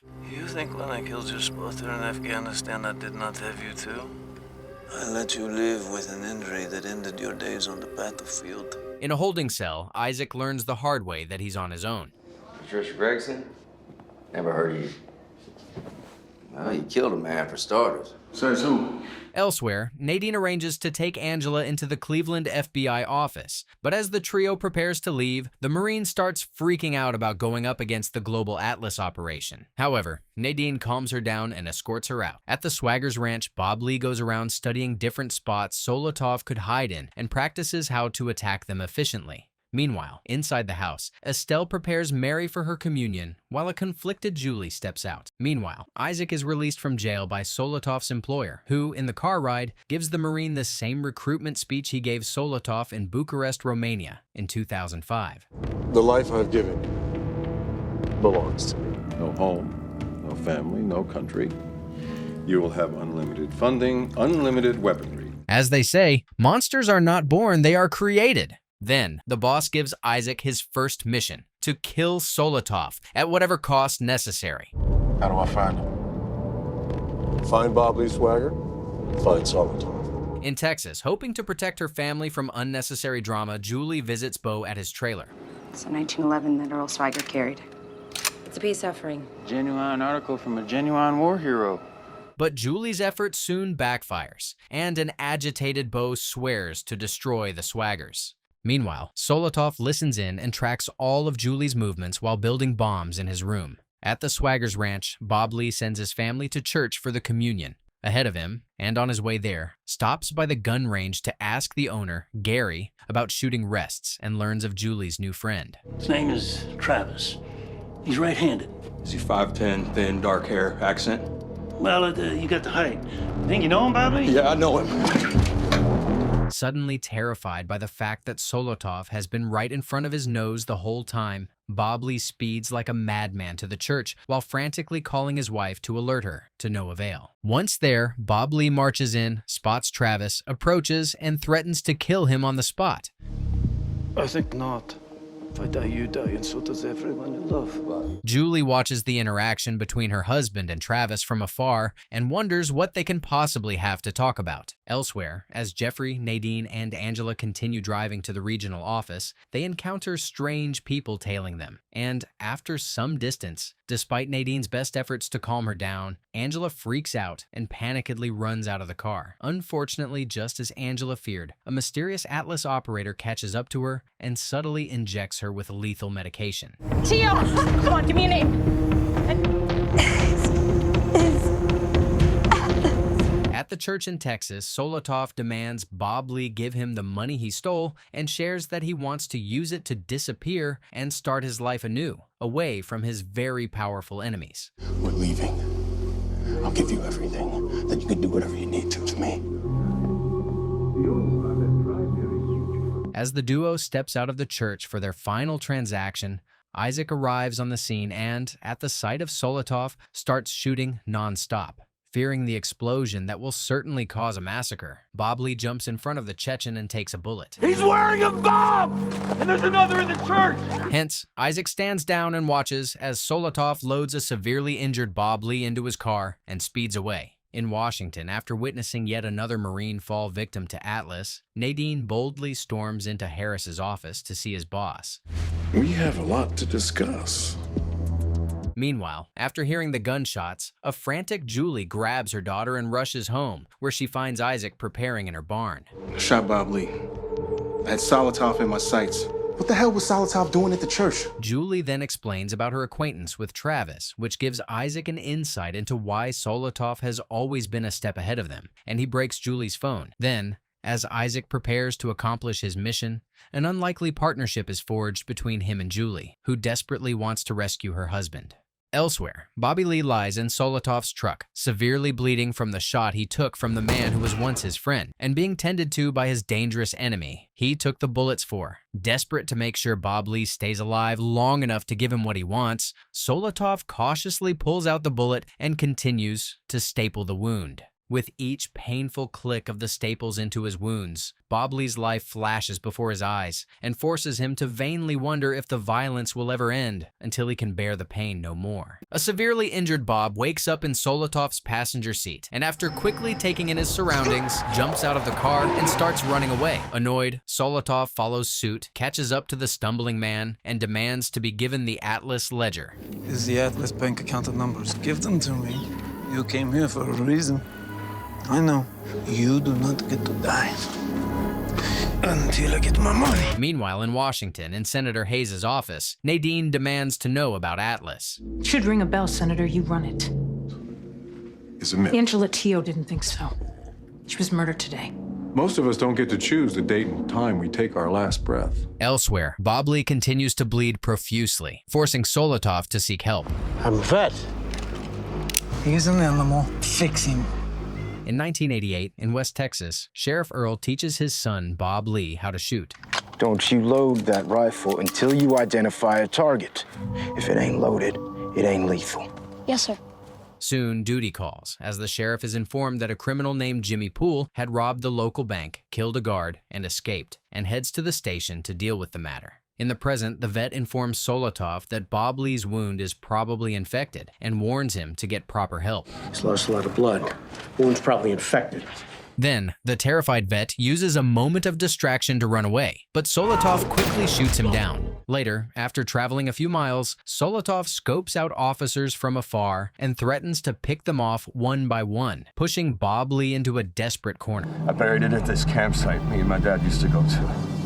If you're lying to me, I will visit your family first. In 1988, a young Bob hides in the doorway and watches as his mother, June, lashes out at Earl for prioritizing work over his family. Soon, the sheriff notices Bob Lee and, hoping to spare him the hostility, sternly sends him away. Frightened, Bob Lee follows the orders and runs outside. In the present, Solotov stops by a gas station, where Bob Lee gets out of the vehicle for a moment. Soon, Solotov buys what he needs, and the duo speeds away. However, as soon as the car leaves, the old owner notices an upside-down flag, which is the military code for distress, by the side of the store, and quickly reports it to the police. As soon as he hears this, Sheriff Brown figures out that the Marine is trying to send them a signal, and orders a roadblock a few miles away from the gas station. In Washington, a shocked Harris discreetly meets with Nadine, who decides to connect him with Jeffrey so that he can learn more about Atlas, and the duo heads to the journalist's house. However, once they get there, they get the shock of their lives. This isn't a suicide, and it's not some coincidence. Your boss did this. I told him that I would keep him safe. Let me take Hayes down. It's Tuesday. He's at standing lunch at the University Club. Let's go. Meanwhile, Senator Hayes tips Isaac to the location of the roadblock. It's time to go. What are these? Accounts, passwords? We don't have time for this shit. He's looking for something. Let's go. Elsewhere, Solotov sees the roadblock from afar, but drives through it, shooting at the police. Common sense says you should probably just kill me and disappear. The money, I can stay hidden. In 1988, Sheriff Earl visits Jimmy's wife, Edie, to find out the location of her husband. But he never said nothing about shooting up the bank. Big misunderstanding, and he wants to meet with you to talk about it, but he wouldn't tell me why. In the present, Isaac and Julie arrive at the roadblock and speak to Sheriff Brown. They headed south? As far as we know. Thank you. Feeling desperate, Isaac calls Nadine for help. Bob Lee is in trouble. Solotov is about to get his hands on Atlas's secret bank book, Rock Springs Park. I'm on it. Work fast. Meanwhile, Solotov and Bob Lee reach the campsite, and as the Marine leads the way to the buried ledger, Solotov explains that both he and Bob Lee share the same goal to destroy Atlas. However, tired of all the violence and bloodshed he had witnessed in the name of such a mission, Bob Lee blatantly states that he wants to have nothing to do with Atlas and doesn't even want to fight against them unless he or his family is directly targeted. Amused by the Marine's response, Solotov asks him shocking questions. Have you forgotten about your father? The official report said your father was alone when he died. How could Solotov have known that? In 1988, a young Bob Lee, who's ordered to go outside, runs to his father's squad car and hides inside for hours, unbeknownst to the sheriff. Later, Sheriff Earl heads to the windmills to meet with Jimmy, who suddenly gets jittery and opens fire on him. As a shootout ensues, the sheriff manages to kill Jimmy, but is shot twice in the process. Hence, the sheriff stumbles to his squad car and calls in the incident and his injuries over the radio, but is shocked to see his young son hiding in the back seat. However, before he can process what he sees, to the horror of the young boy, the sheriff is shot a third time and dies on the spot. In the present, in Washington, with the help of Harris, Nadine meets with Senator Hayes. Turns out I was mistaken. As I said, you were. Yeah, it was silly of me to control an organization like that, at least 450 million or so. I came to apologize for my false assumptions about you. There are much smarter ways to handle a situation like this. Make sure it isn't stiffy on the check. Moments later, the outraged senator fires Harris. At the campsite, Solotov continues hammering the Marine with haunting questions. Do you think Isaac Johnson recruited you by accident? You're getting the money. No need to run psyops on me. Meanwhile, in Washington, a high-level Atlas operative named John Wheeler approaches Senator Hayes. If their eyes are on the money, all the better for us. You'll have everything you need when it's time. At the campsite, the snipers finally reach the location where the ledger is buried, and Bob Lee points it out to Solotov, who quickly digs it up and takes a moment to appreciate the small ledger that has the power to unlock his future. However, Bob Lee waits for a moment of distraction, summons all his strength to attack Solotov, and kills him. In 1988, Sheriff Brown arrives at the windmill, finds a terrified Bob Lee, and, hoping to keep him as safe as possible, quickly hides and escorts him away before anyone finds out his presence. In the present, Isaac and Julie quickly reach Bob Lee, who has almost passed out, and rescue him. Then, Isaac takes the ledger, bids the swaggers farewell, and disappears. In Washington, Isaac waits for Senator Hayes in his room and shows him the ledger. Bob Lee is willing to forget about the ledger and Atlas. What about Agent Memphis? I'll handle her. We'll find charges that stick. Then, as the senator falls down, dying from his poisoned drink, Nadine appears out of nowhere and stoically watches him. You sure you want to go down this road? Atlas. Laws aren't gonna stop them. I resigned from the FBI this morning. Time to start my new job. Elsewhere, after reading news of the senator's death, John calls his superiors. Yes, but I'll still need the card. A few days later, at the Swaggers Ranch, Anna, who's staying with her sister Julie, and Mary hang out, while Bob Lee recuperates and thinks about Solotov's words, which keep eating away at him, and wonders if there really is something to them. He knew that I was there. Nobody knew that. However, finally relieved to have her husband safe at home, Julie encourages him to put a pin in the matter and spend some time with Mary. Then, after promising his wife that he just wants to talk to the prison guard, Rick, about Jimmy Poole's prison escape just so he can finally put everything to rest, Bob Lee heads to the prison. No, Jimmy sweet-talked his way into the work farm here to be closer to his wife. He was a criminal. They don't tend to operate with a plan. Jimmy asked to use the head and never came back. Then, Bob Lee notices the Bama Cattle Company across the street and wonders out loud if the rumors about the company hiring undocumented laborers are true. Instead of responding, the guard becomes nervous and defensive and rushes away to make a call. We got a problem. Bob Lee Swagger just paid a visit to Wilson Penitentiary. In Washington, Nadine and Isaac visit Patricia and ask for help to stop Atlas. You think Hayes was the end of the line? Maybe you should have asked Hayes before he had his heart attack. In Texas, Julie visits Sam to discuss her case against Bo and shares her husband's latest mission to find the truth about his father's death. He won't find much about Earl's death. 2 shooters, 2 dead. No. Meanwhile, Bob Lee reaches out to Sheriff Brown, who gives him Jimmy's file and takes him to the building where the old robbed bank used to be. There, with the help of the sheriff, Bob Lee constructs the events of the robbery and figures out that Jimmy had help. Later, at dinner, noticing how distracted Bob Lee is, Julie tries to engage him in conversation so that Mary wouldn't be upset. Bob Lee tries his best to enjoy his family's company, learns that Mary is planning to repaint her room blue, and promises to buy her the paint. In Washington, Nadine and Isaac convince Harris to access Senator Hayes' safe and give them the contents. Hence, a nervous Harris heads into his old office, pretending like he still works there, opens the safe, and starts emptying it. However, soon, to Harris's utter shock, uniformed officers stormed the office, arrested him, and took all the contents of the safe. Then, Harris finds himself in an interrogation room, worried out of his mind, thinking about what the arrest would do to his career, and is relieved to see Isaac, Nadine, and Patricia walk in. We needed to get it out of his office without Atlas knowing. Bill's off duty.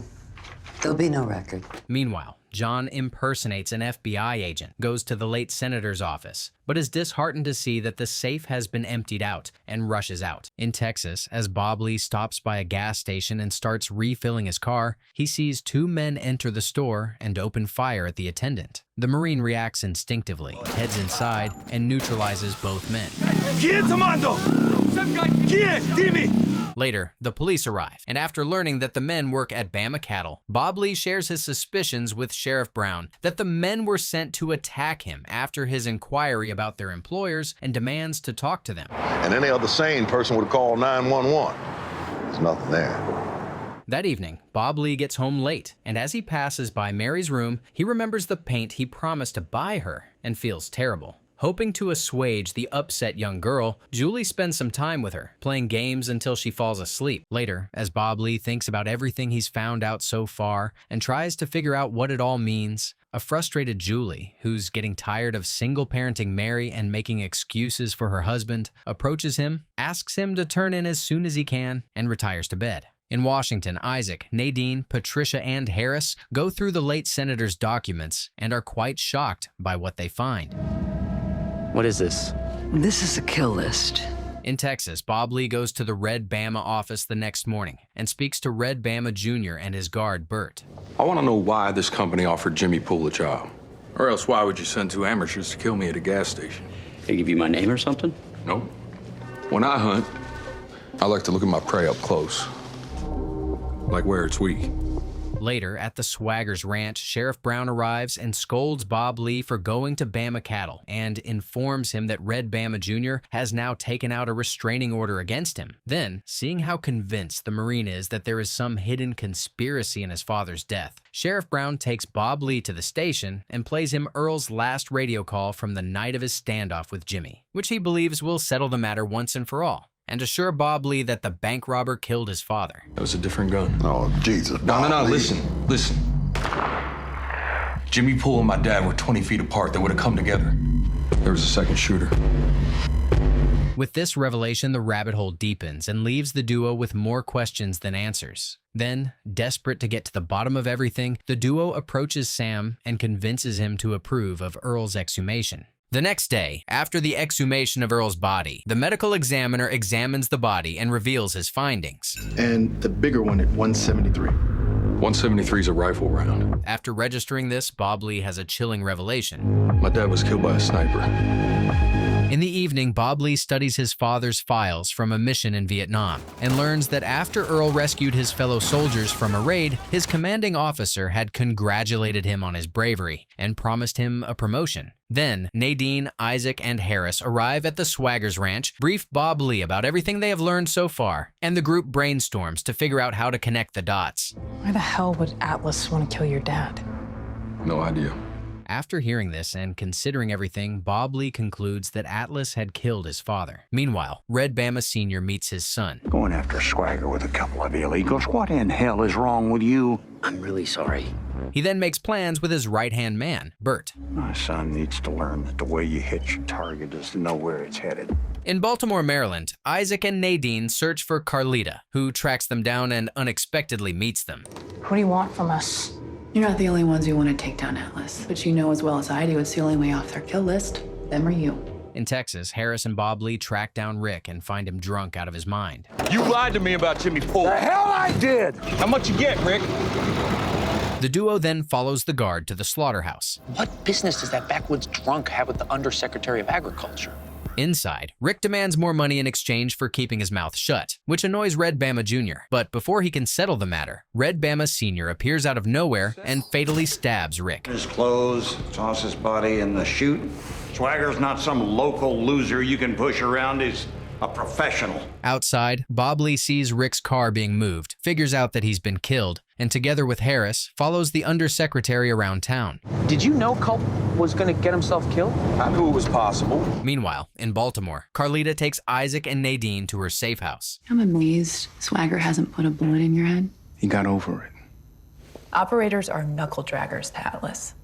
Grunts. They have to coordinate with the higher-ups and know how to handle the bodies. In Texas, Bob Lee and Harris follow Red Bama Sr. to a country club and confront him. Then why did you pay Rick Culp to help Jimmy Poole escape from prison? No idea what you're talking about. And if I'm remembering right, your father's job was to catch criminals. Because his family said you had one waiting for him at Bama Cattle once he got out.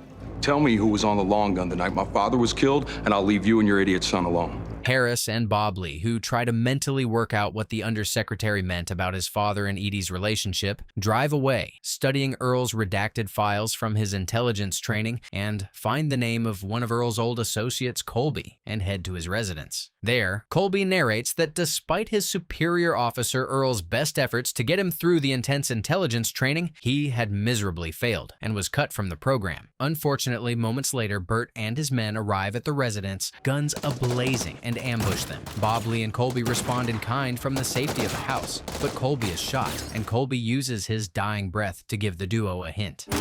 Take it. Release to crawl space. After a few minutes of a shootout, Bobley and Harris engage in a fistfight with Bert and his last man standing, and both come out on top, with Harris killing Bert. Those men weren't just coming for me. They wanted you. You must know more than you think. In Baltimore, Carlita uses herself as bait to lure out Atlas operatives, and as soon as one follows her, Isaac and Nadine track him. However, Carlita focuses on a cleaner who comes after Isaac and Nadine, tortures him for information, and kills him before fleeing the area without even explaining herself to her new partners. Angered, Isaac and Nadine snatch a phone off the Atlas operative they neutralize, head back to her safe house, and find that Carlita had left them her password generator behind. How many more of you are out there? Former Atlas agents with a personal grudge? Later, at the Swaggers Ranch, Harris goes through Colby's shadow box and finds a phoenix patch, exact like the kind discovered inside Earl's coffin. Then, Harris suddenly remembers that the late senator used to have monthly meetings with men from the Phoenix operation. Then, as everything comes together, it dawns on Bobley that everything's closer to home than he thought. Government said the Phoenix program ended after the war. What if they just changed their name? If Phoenix became Atlas, then my dad was one of the founding fathers. In the wee hours of the night, Nadine and Isaac get a notification on the operative phone, which informs them of Atlas's next target and the probabilities of 2 locations he is expected to be at. Hence, hoping to get ahead of things, they decide to go their separate ways and cover both locations. In Texas, Bobley questions Red Bama's senior. With an irrelevant DC staffer, or better yet, what Atlas wants from him. Then the undersecretary explains that since Earl had an affair with Edie, another pool probably shot and killed him. Realizing that Atlas will keep on coming for Harris, Bobley prepares to drive him to the bus station so that he can head to Dallas, where Nadine will meet him. Then, as the duo sets out, Harris, who finally understands the severity of his circumstance, asks Bobley for a gun, but instead the Marine gives him pepper spray and sends him on his way. Pepper spray to fend off a pseudo-government? Come on, Bobley. Then Bobley marches to Sam's office to ask him about his father's affair. Edie Poole, my father. I won't let you do the same to his reputation. He then goes to Poole's farm to ask for Edie's contact information. There, convinced he's there to bust them for their drug operation, Jimmy's brother Johnny meets Bobley and tases him before tying him to a chair in the cellar. Luckily, Bobley uses his expertise to free himself. Was there another Poole on a long gun the night my father was killed? What the hell are you talking about? Trust me, no Poole would have killed your daddy and kept his mouth shut about it. Good luck, I ain't seen that bitch in 30 years. As soon as Bobley rushes out, he hears the men beating Johnny's daughter Susan and returns to teach them a lesson. You take better care of her, you understand? And tell your brother I'll be checking in. Okay.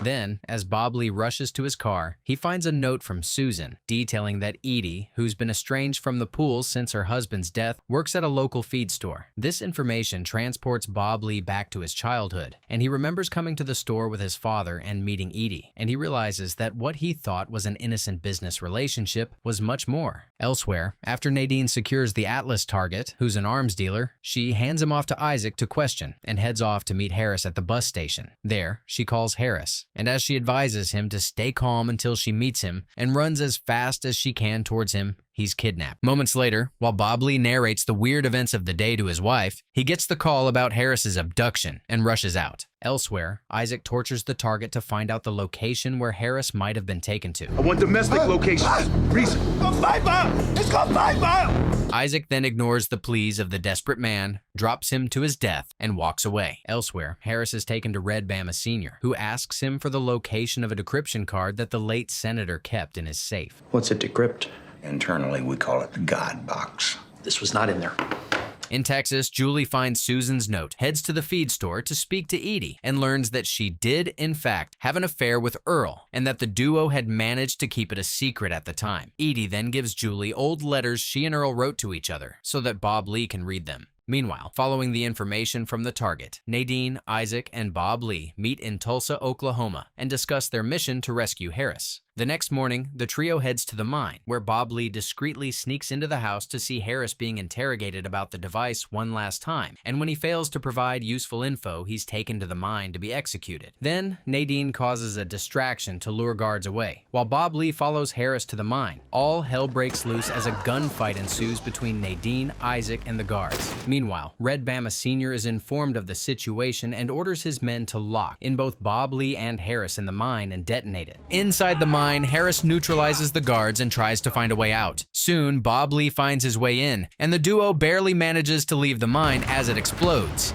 Way to step up, Harris. Later, Harris recites all of his conversation with the undersecretary to Nadine and Isaac, who are momentarily confused, as they have never seen a decryption device, but soon figure out that Patricia must have gotten her hands on it while they emptied out the safe together and kept it. At his ranch, Bob Lee goes through the letters, finds an old photo of his father with his unit, sees an injured Marine named Ramon Gutierrez, and remembers Earl telling him about him. In 1970, Earl took Bob Lee target practice. A corporal named Gutierrez shot himself in the leg horsing around one night, and just like that, his career was over. Elsewhere, the undersecretary is ambushed in his car by John, who demands to know where the card is. I've been working on this mission for 3 years, which makes me indispensable. Find the card. In Texas, Julie starts working at Sam's office and is excited when the lawyer gives her Earl's precious gun, which she had given Bo out of desperation. Earl and Bob Lee had a complicated relationship, cumbered by a burden unlike anything I've ever seen. Meanwhile, Bob Lee searches for Ramon's contact information and goes to see him at his apartment, hoping to learn more about Phoenix. There, Ramon recites that Phoenix was just an innocent intelligence program for the greater good, which raises Bob Lee's suspicions. Bob Lee then asks Ramon how he got his limp. Ramon casually narrates that he took enemy fire in the line of duty, which confirms Bob Lee's suspicions that the man is an Atlas operator posing as Ramon. The Marine then attacks the operator, who, out of desperation, admits that he doesn't know much about Atlas except the location where he gets his orders from, and shares it with Bob Lee. Later, Julie is shocked to see her husband preparing to travel to Washington. You can't expect me to let this go. No, I just want you to let me in. Julie. Please, think about your family. Elsewhere, Nadine, Isaac, and Harris kidnap Patricia, confront her about her theft of the decryption device, and convince her to approach the undersecretary and bait him to reveal the other high-ranking officials of Atlas. Nadine Memphis and Isaac Johnson, they're pushing me to make this deal. This is your chance to control the fire. Meanwhile, Bob Lee arrives in Washington and meets with Isaac. So following a lead and I needed another gun. Trade my life for yours at that Mexican prison didn't square things? Guess not. Isaac, even I can't trust you, let alone Bob Lee. The duo then heads to the location and is disappointed to find it ransacked and empty. Feeling disheartened, the team meets at the safe house and each tries to figure out how to proceed. Look, we're all in this room for different reasons, or because we need to see something through. The only way to get what we all want is to work together. Later, Isaac and Bob Lee meet Patricia, who takes them to a highly secured storage facility where she hid the device. However, once the trio collects the device and heads out, they are ambushed by Atlas operatives whom the men neutralize. Then, after Nadine confronts Patricia for trying to betray them and lashes out at her, Patricia calls the undersecretary and sets up a meeting at the late senator's memorial service to be held the next day. Then Patricia has a word with Bob Lee. Atlas killed my father, and I'm going to find out who and why. In 1970, a young Bob Lee watches as his parents have an explosive fight over June's suspicion of her Earl's affair with Edie, and he accuses him of shutting her out of his life. As the group prepares for their mission at the memorial, Bob Lee calls Julie. I think that you were keeping me at arm's length to protect me. I will always have your six. At the memorial service, Bob Lee and Isaac stand guard outside while Patricia and Harris attend the service. There, after Red Bama Sr. gives Patricia a meeting and tells her she can finally meet the rest of the Atlas high-ranking officials there and give them the device. Sensing danger, Patricia convinces Harris to let her go to the room alone and slips away. Meanwhile, Isaac and Bob Lee go their separate ways following suspicious Atlas operatives, face off with multiple of them, and spend some time defending themselves and neutralizing their threats. Then, as Nadine fights off Atlas operatives, Carlita appears out of nowhere and helps her out. Figured if Atlas sent this much security, though. Patricia. On the other side, Patricia reaches the meeting spot, but her heart drops to her stomach. The card. Already has me to thank when he realizes how screwed Atlas is. The team rushes to the meeting spot, but is disheartened to see that they are all too late, and Atlas has yet again succeeded in ticking a name off their kill list. Then, as the team tries to figure out their next move, Harris remembers his last interaction with Patricia, searches his pockets, and finds the device in one of them. Took my arm, and she straightened out my jacket. Wait. That card is all Atlas wants right now. Whatever it is, they're gonna turn over the world to get it. As the team wraps up their meeting, Isaac pulls Bob Lee aside for a chat. But whatever it is you're trying to work out for yourself, you better do it fast. Trust me, I know. This immediately transports Bob Lee to his childhood and reminds him of a conversation with his father. The worst thing a man can do is try to carry that burden alone. Trust me. Hoping to make up for everything, Bob Lee calls his wife and leaves a voicemail. My dad shut everyone out and must always be perfect, but I'm gonna try. It seems like this was all Julie ever wanted. Then, as Bob Lee proceeds to return home, he receives an intriguing call. Ramon Gutierrez. Patricia Gregson said you wanted to talk to me. Bob Lee and Isaac cautiously start their journey to Bloomsville, Maryland, to meet the real Ramon and get on the bus. However, after a few minutes of driving, Bob Lee notices something peculiar. This bus just got on a highway headed south and Bloomsville is north. You're shooting the guy for making a wrong turn.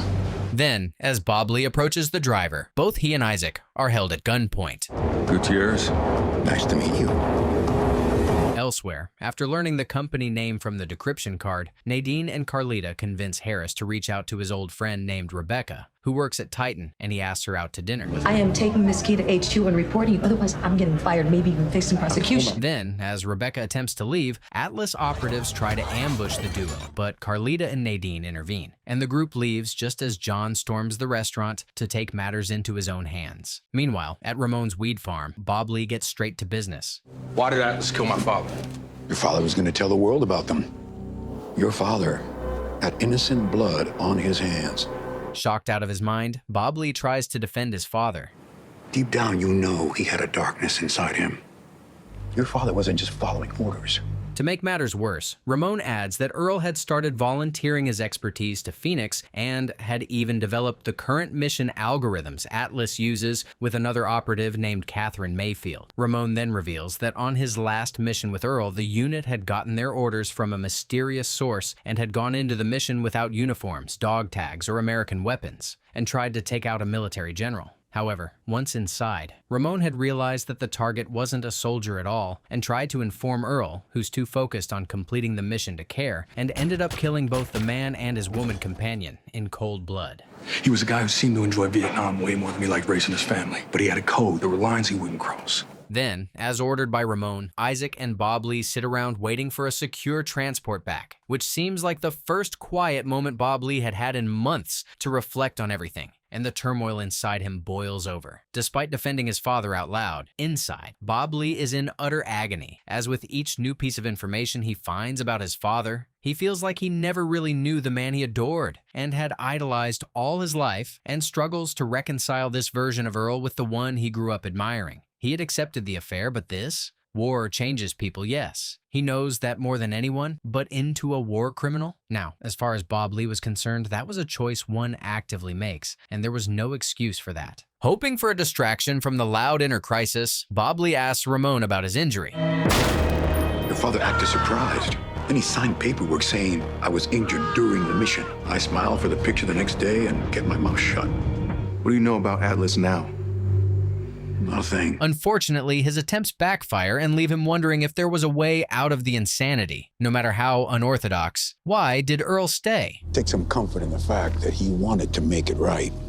Before the duo leaves, Ramon informs them that Catherine is now institutionalized in a psychiatric hospital and advises them to leave everything behind and disappear. In Texas, Julie is served with court papers sent for Bob Lee, who is asked to give a statement on Rick's disappearance, figures out that Red Bama Sr. is behind the investigation, and challenges him. Then, with the help of Sam, Julie prepares to file a wrongful death claim, as Jimmy had escaped from Bama cattle before supposedly killing Earl, and the undersecretary threatens her to drop everything for the sake of her family. Elsewhere, Nadine impersonates Rebecca and heads into Titan headquarters, accesses the server room, finds valuable information, but gets locked inside. Luckily, Bob Lee and Isaac get there in time, join in with Carlita and Harris, and try to manage the ordeal. Using his quick thinking, Bob Lee calls in a bomb threat to the Titan building, allowing Nadine to leave the server room as the evacuation starts. However, the building is flooded with Atlas operatives disguised as cops, and Bob Lee enters to rescue Nadine while Carlita and Isaac do their share outside. Soon, the real cops show up, and after dodging many operatives with Bob Lee in safety only a few feet away,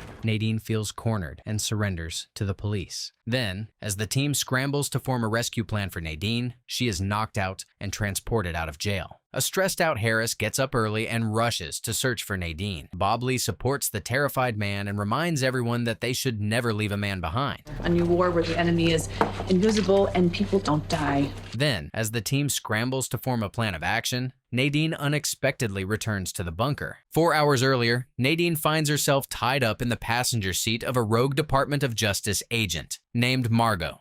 Atlas. Never heard of it. I can give you an inside track. We can work together. Nadine tries to refuse working with Margot, but is pushed into a corner. She liked that I played in her game. She protected you more than you know, except she's not around anymore to pick up after you. In the present, Nadine relates what she learned while in the server room, and the team concludes that the decryption card unlocks evacuation routes for every VIP in DC. Then, before they can figure out what the routes are needed for, Nadine prepares to leave. Gregson's house is a crime scene. Atlas will be watching. Price of my freedom. Nadine then explains to Bob Lee that Margot's incriminating files go as far back as Unit 8113's heroin seizure in Afghanistan. I'm glad you're okay. You're not in this alone. Red Bama Sr. visits a high-ranking Atlas official. As I was saying, we need to reset the clock. We can't! Meanwhile, Isaac and Bob Lee go to the psychiatric hospital to visit Catherine. Armstrong Psychiatric? Swagger's here. Thought you should know. If you're here, Mr. Swagger, there is no more time. Elsewhere, Nadine, Carlita, and Harris go to Patricia's house, and while the duo waits in the car, Nadine heads inside. Atlas is a lifelong commitment, but it's for something greater than oneself. Do you miss being part of Atlas, Carlita? Inside, Nadine subtly inspects the house, swarming with officers, and finds a hidden safe with the hard drive. At the psychiatric hospital, the Marines continue picking Catherine's brain. We believe innocent people are gonna die. Innocent people in Washington. What's the final check on absolute power in government? The Supreme Court. Control that, control everything. Hayes was the kingmaker. In other words, an Atlas pig. You control the court. Then, John shows up out of nowhere and, to the horror of Bob Lee and Isaac, fatally shoots Catherine. In the ensuing chaos, Bob Lee and Isaac work together and escape safely. In Texas, hoping to finally make his father proud by getting what he needs, Red Bama Jr. offers money to Sam as a bribe to drop the case against them and asks him to hand over all of Earl's files. The lawyer profusely refuses the deal and discreetly records the conversation, and Sam goes to the courthouse in the morning, hoping to expose the Bamas. A few minutes later, Julie is called to the courthouse and asked to take Sam, who has been asking to see a deceased judge, home, and a confused Julie carefully calms Sam down. Then, after settling down, Sam confesses to Julie that he has recently been diagnosed with a terminal illness and that he's struggling. Elsewhere, Red Bama Sr. sees Carlita from Patricia's security camera, tracks her to the bunker, goes there with an army of men, and ambushes the team. The team responds, and a shootout ensues. Then, as everyone clears an escape path, Bob Lee secures the decryption card and prepares to join his team. Well then come and get me, or I come get you. Either way, it ends in violence. Luckily, the team makes it out alive and with the decryption card. Then, seeing that Red Bama Sr. has taken the gloves off, Bob Lee calls Julie and tries to warn her about the Bamas, but is taken aback to hear that the lawsuit has already been filed. Before Bob Lee can react to this, and before Julie can tell him the news about Sam, the Marines are forced to interrupt the call as Margot arrives to take the drive. There are people in the DOJ, people I work for, I can't trust. As she decrypts the drive, Margot explains that since both her previous boss and Patricia, who have discreetly been investigating Atlas, have died recently, she has been forced to continue her investigations alone. She then shows Nadine and Bob Lee the contents of the hard drive. That's Andrew Gold. Chief of Staff to the President. They will take any necessary measures to preserve their agenda.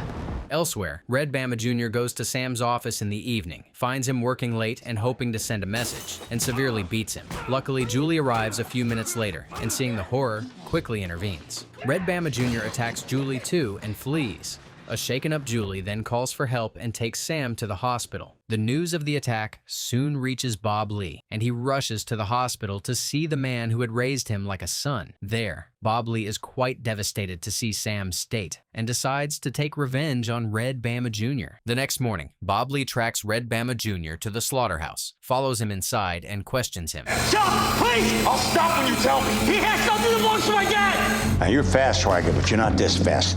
Drop the gun, now. Then, Red Bama Sr. arrives and rescues both his son and the secrets he was about to spill. Moments later, the police arrive on the scene, but the sheriff refuses the undersecretary's request to apprehend Bob Lee and instead proposes to take Red Bama Jr. into custody to question him about the attack on Sam, which forces Red Bama Sr. to stand down. There's a pale horse coming for you, Bama. I ain't scared of you. As soon as everyone leaves, Red Bama Sr. scolds his son for attacking the old lawyer and hoping to keep him safe, tells him to pack his stuff, and takes him for a drive. Decades earlier, Catherine introduces Earl to a major named Raymond Brooks, who asks him to prepare his men for a mission, but refuses to tell him the target. When I have that information, you'll have it. They don't tell you the target, it's because they don't want you to know the target. In the present, Red Bama Sr. takes his son to a secure Atlas site called Campus. Do not ask questions. Do not act entitled. Meanwhile, at the hospital, Bob Lee asks Sam what Red Bama Jr. wanted from him. Kept it locked away somewhere. I never did see it. Atlas killed my dad because he was going to rat him out, and then put a sniper on long gun to make sure the job got done. Elsewhere, Red Bama Sr. meets with his superior, August Russo, to discuss the current events. And now Swagger's on high alert. He knows about his father's evidence. Don't worry about Swagger. He was the sheriff of a small town that wouldn't have existed if it hadn't been for me and the work I did. Mistakes are fatal, usually for the one making them. Meanwhile, after finding evidence linking the chief of staff, Andrew, with a white nationalist group called Alpha Dogs, Harris confronts him. If you don't get Atlas to stop whatever event they're planning, this all goes public. Go public with that, be my guest. There's a bunch of reporters 10 feet away. Don't ever try to blackmail anyone. You suck at it. At the hospital, Julie finds a suspicious orderly injecting a chemical into Sam's IV bag, freaks out, and calls Bob Lee, who chases the man around the premises but fails to catch him. This incident confirms Bob Lee's suspicion that there's some evidence out there that can unlock everything, and together with the sheriff, he decides to find it. On the other side of the city, Carlita reaches out to John and asks him to take her off the kill list in exchange for the decryption card. Do you have the card? Give me 48 hours. At the campus, August meets with Red Bama Sr. Swagger's got a lead on his dad's evidence. Vincent told Swagger. You can't be asking me to do this. He's my son. Not as a punishment, as an example. You can't possibly agree to this, Red. He's your son. That evening, Red Bama Sr. goes to his son with a poison-laced glass in his hand and offers him a drink. You always believed in me, and I will not let you down. I can't wait to get started. I'm proud of you, boy. In Texas, Bob Lee once again chooses to search for the coveted evidence over spending time with his family and heads out to the police record facility with the sheriff. There, the duo finds Earl's videotape, labeled Phoenix, but soon they are ambushed by Atlas operators. Sheriff Brown and Bob Lee work together to neutralize their attackers and manage to make it out of the facility. Then, Bob Lee rushes to the hospital, but is heartbroken to learn that Sam had passed away, and stays there by the lawyer's bed crying for hours. That's more than I can say for my actual father. And I love you. On the tape, decades earlier, on a mission, Major Raymond lines up non-English-speaking Cambodians, confiscates their drugs, asks them to reveal their boss, and when they fail to do so, starts to kill them in cold blood. Outraged by this, Earl stands up to the Major, orders him to stop the killing spree, and punches him. Then, not wanting anything to do with the crime, Earl leaves with his team. Elsewhere, Andrew presents Judge Raymond to the public. That I accept the president's invitation that I serve our country one last time. The next day, driven by sheer grief, Bob Lee goes around town beating Red Bama Sr.'s men to find out the whereabouts of Red Bama Jr., while Julie arranges Sam's funeral. I get to Red Jr. in time, I'll read his confession. Elsewhere, Red Bama Sr. meets with Andrew and shares his plan. Swagger's been running around West Texas putting the hurt on my guys. He'll come to me. Just won't know it. Meanwhile, Carlita contacts John. Carlita, if you don't have the card the next time we talk, our conversation will be a lot shorter. Operating like a madman, Bob Lee follows the clues, heads to an Alpha Dogs fraternity house, and causes more chaos. Where's Junior? Put me in at the Alpha Society. It's not the kind of thing I march for. Then, to the shock of Julie, Bob Lee heads home and packs his bags in preparation to head to the Alpha Dogs Club. You're leaving? Are you ditching Sam's funeral? I'm honoring Sam by paying back Junior. I gotta finish this. Why? Why this? Taken aback, Bob Lee leaves the house without uttering a single word of response and heads to the club. There, the Marine is told that he has to fight the wrestling champion Nathan to get a meeting with Red Bama Jr., and he agrees. Then, as everyone prepares for the fight, Bob Lee sneaks around the establishment, is shocked to find bombs, takes a picture of them, and sends it to Nadine. During the fight, despite Nathan fighting dirty, Bob Lee overpowers him and wins, and as he demands to see Red Bama Jr., he's black-bagged and taken to the basement. Elsewhere, Isaac calls Andrew and sets up a meeting for that night, and despite Carlita's warning that it may be a trap, Nadine and Isaac set out for the meeting. As soon as the duo leaves, Carlita drugs Harris, locks him in a closet, steals the decryption card, and sets out. At the meeting spot, Nadine and Isaac threaten the chief of staff that if he doesn't remove Judge Raymond from nomination, they will release Earl's video affidavit. Angered, Andrew signals his men to attack the duo, and a shootout ensues. Then, Andrew angers Isaac by talking about Lynn's death, and the Marine stabs him to death, infuriating Nadine. As Nadine and Isaac flee the area, Atlas operators clean up the scene and stage Andrew's body to make it look like he died by suicide. At the Alpha Dogs Club, Bob Lee is taken to see Red Bama Sr., who ties him up and tortures him. Shouldn't that duty include protecting your son? He was a casualty of war. My own flesh and blood put my country at risk. You killed him? You damn right I did. Through the agony, Bob Lee manages to ask Red Bama Sr. about his father's death, is shocked to hear the undersecretary wasn't the second shooter, and wonders if he should believe him. Luckily, as Red Bama Sr. prepares to kill Bob Lee, Nadine, who has tipped off Margot about the bombs at the club, Isaac swarms the establishment with backup, forcing the undersecretary to flee, and soon Nadine and Isaac rescue Bob Lee. However, in the aftermath, Margot is disappointed to learn that all of the bombs have disappeared. Then, realizing that Atlas is using the gullibility and hatred of the white nationalists to do its bidding and orchestrate an attack, the team wonders where it could have been taken to. Elsewhere, Carlita meets with John and hands him the decryption card. I'm happy. I won't have to kill you. Later, as Bob Lee gets patched up, he calls Julie. I didn't expect you would. Honey, I had to do this. No, you didn't. All right, well, I'll get on a plane as soon as I'll let me. Don't come home. Not until you're ready to stay. You had to see that coming, Bob Lee. The team wonders where Harris, who hasn't been answering his phone for the last few hours, and Carlita are, and are soon even more enraged to see that the decryption card is gone. Then, as Isaac starts suspecting that the duo had swindled them out of the card together, the team discovers a groggy Harris locked in the storage room. Don't you ever stop assuming the worst in people? Guys, shut up for a second. Then, they are mystified to find a tracking device. It's a military-grade GPS tracker. They call it a dagger. They then follow the tracker, learn that it's heading towards a nuclear dump site, and Bob Lee volunteers to follow it. Go home, be with your family. We got this. I can't go home. Then, Bob Lee and Isaac partner up to follow the tracker, while Nadine and Harris stay back and try to work out ways to get Judge Raymond to step down from the nomination. Elsewhere, John and Carlita are driven to the campus, and once there, Carlita is welcomed by August, A decade earlier, Jack interviews Carlita to recruit her into Atlas. The FBI rejected you. You must submit. In the present, August interviews Carlita, who explains that she had used her status on the kill list to infiltrate Nadine's team, shares her analysis of their personalities, and proposes to exploit their personal differences to create a rift and turn them against one another. She then reveals how much they know about Atlas's plans. In Texas, with the help of Anne, Julie hosts Sam's funeral reception at her house, and despite asking her husband to stay away, spends the whole day staring at the door expectantly, wishing Bob Lee would return. Elsewhere, Isaac and Bob Lee follow the tracker and are ambushed. What the hell, man? When's the last time you saw a group of mercs huddle up during a mission? They could have boxed us in. They just gave it up. I don't know. Go ask him. I told you something was off, man. This was an exercise. That's where Carlita was leading us.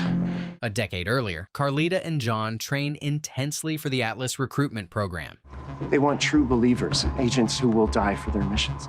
Moments later, John is injured, and despite the hard and fast rule to complete training missions alone, Carlita rescues him. In the present, John interrupts Carlita and August's meeting to report that 2 intruders have been detected on the premises. 2 intruders inside the perimeter.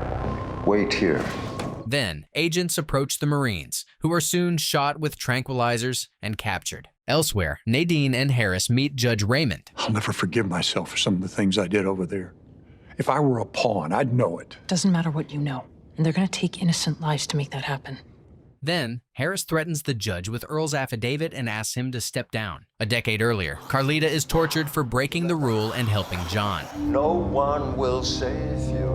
You will save no one. Hoping to prove himself and his loyalty, John participates and, under August's orders, tortures Carlita. You do know that her only crime is helping you, right, John? In the present, Bob Lee is locked in a cell in which he hears Mary's and Julie's voices and loses his mind in panic and sheer fear for his family. Moments later, August comes into the room and offers to tell Bob Lee who killed Earl, and in exchange asks him to kill Isaac. Bob Lee refuses to comply, attacks August, and escapes the cell. Meanwhile, in another room, Isaac finds himself facing a board filled with pictures of all the people he killed since the whole ordeal started, from Susan Fenn to the chief of staff, and a detailed account of how he betrayed Bob Lee. For a moment, Isaac remains paralyzed in sheer terror as he's forced to relive the worst moments of his life and panics. On the other side of the building, as if returning the decade-long debt, John frees Carlita and advises her to escape the campus. Meanwhile, Bob Lee searches for Isaac, but instead runs into Carlita.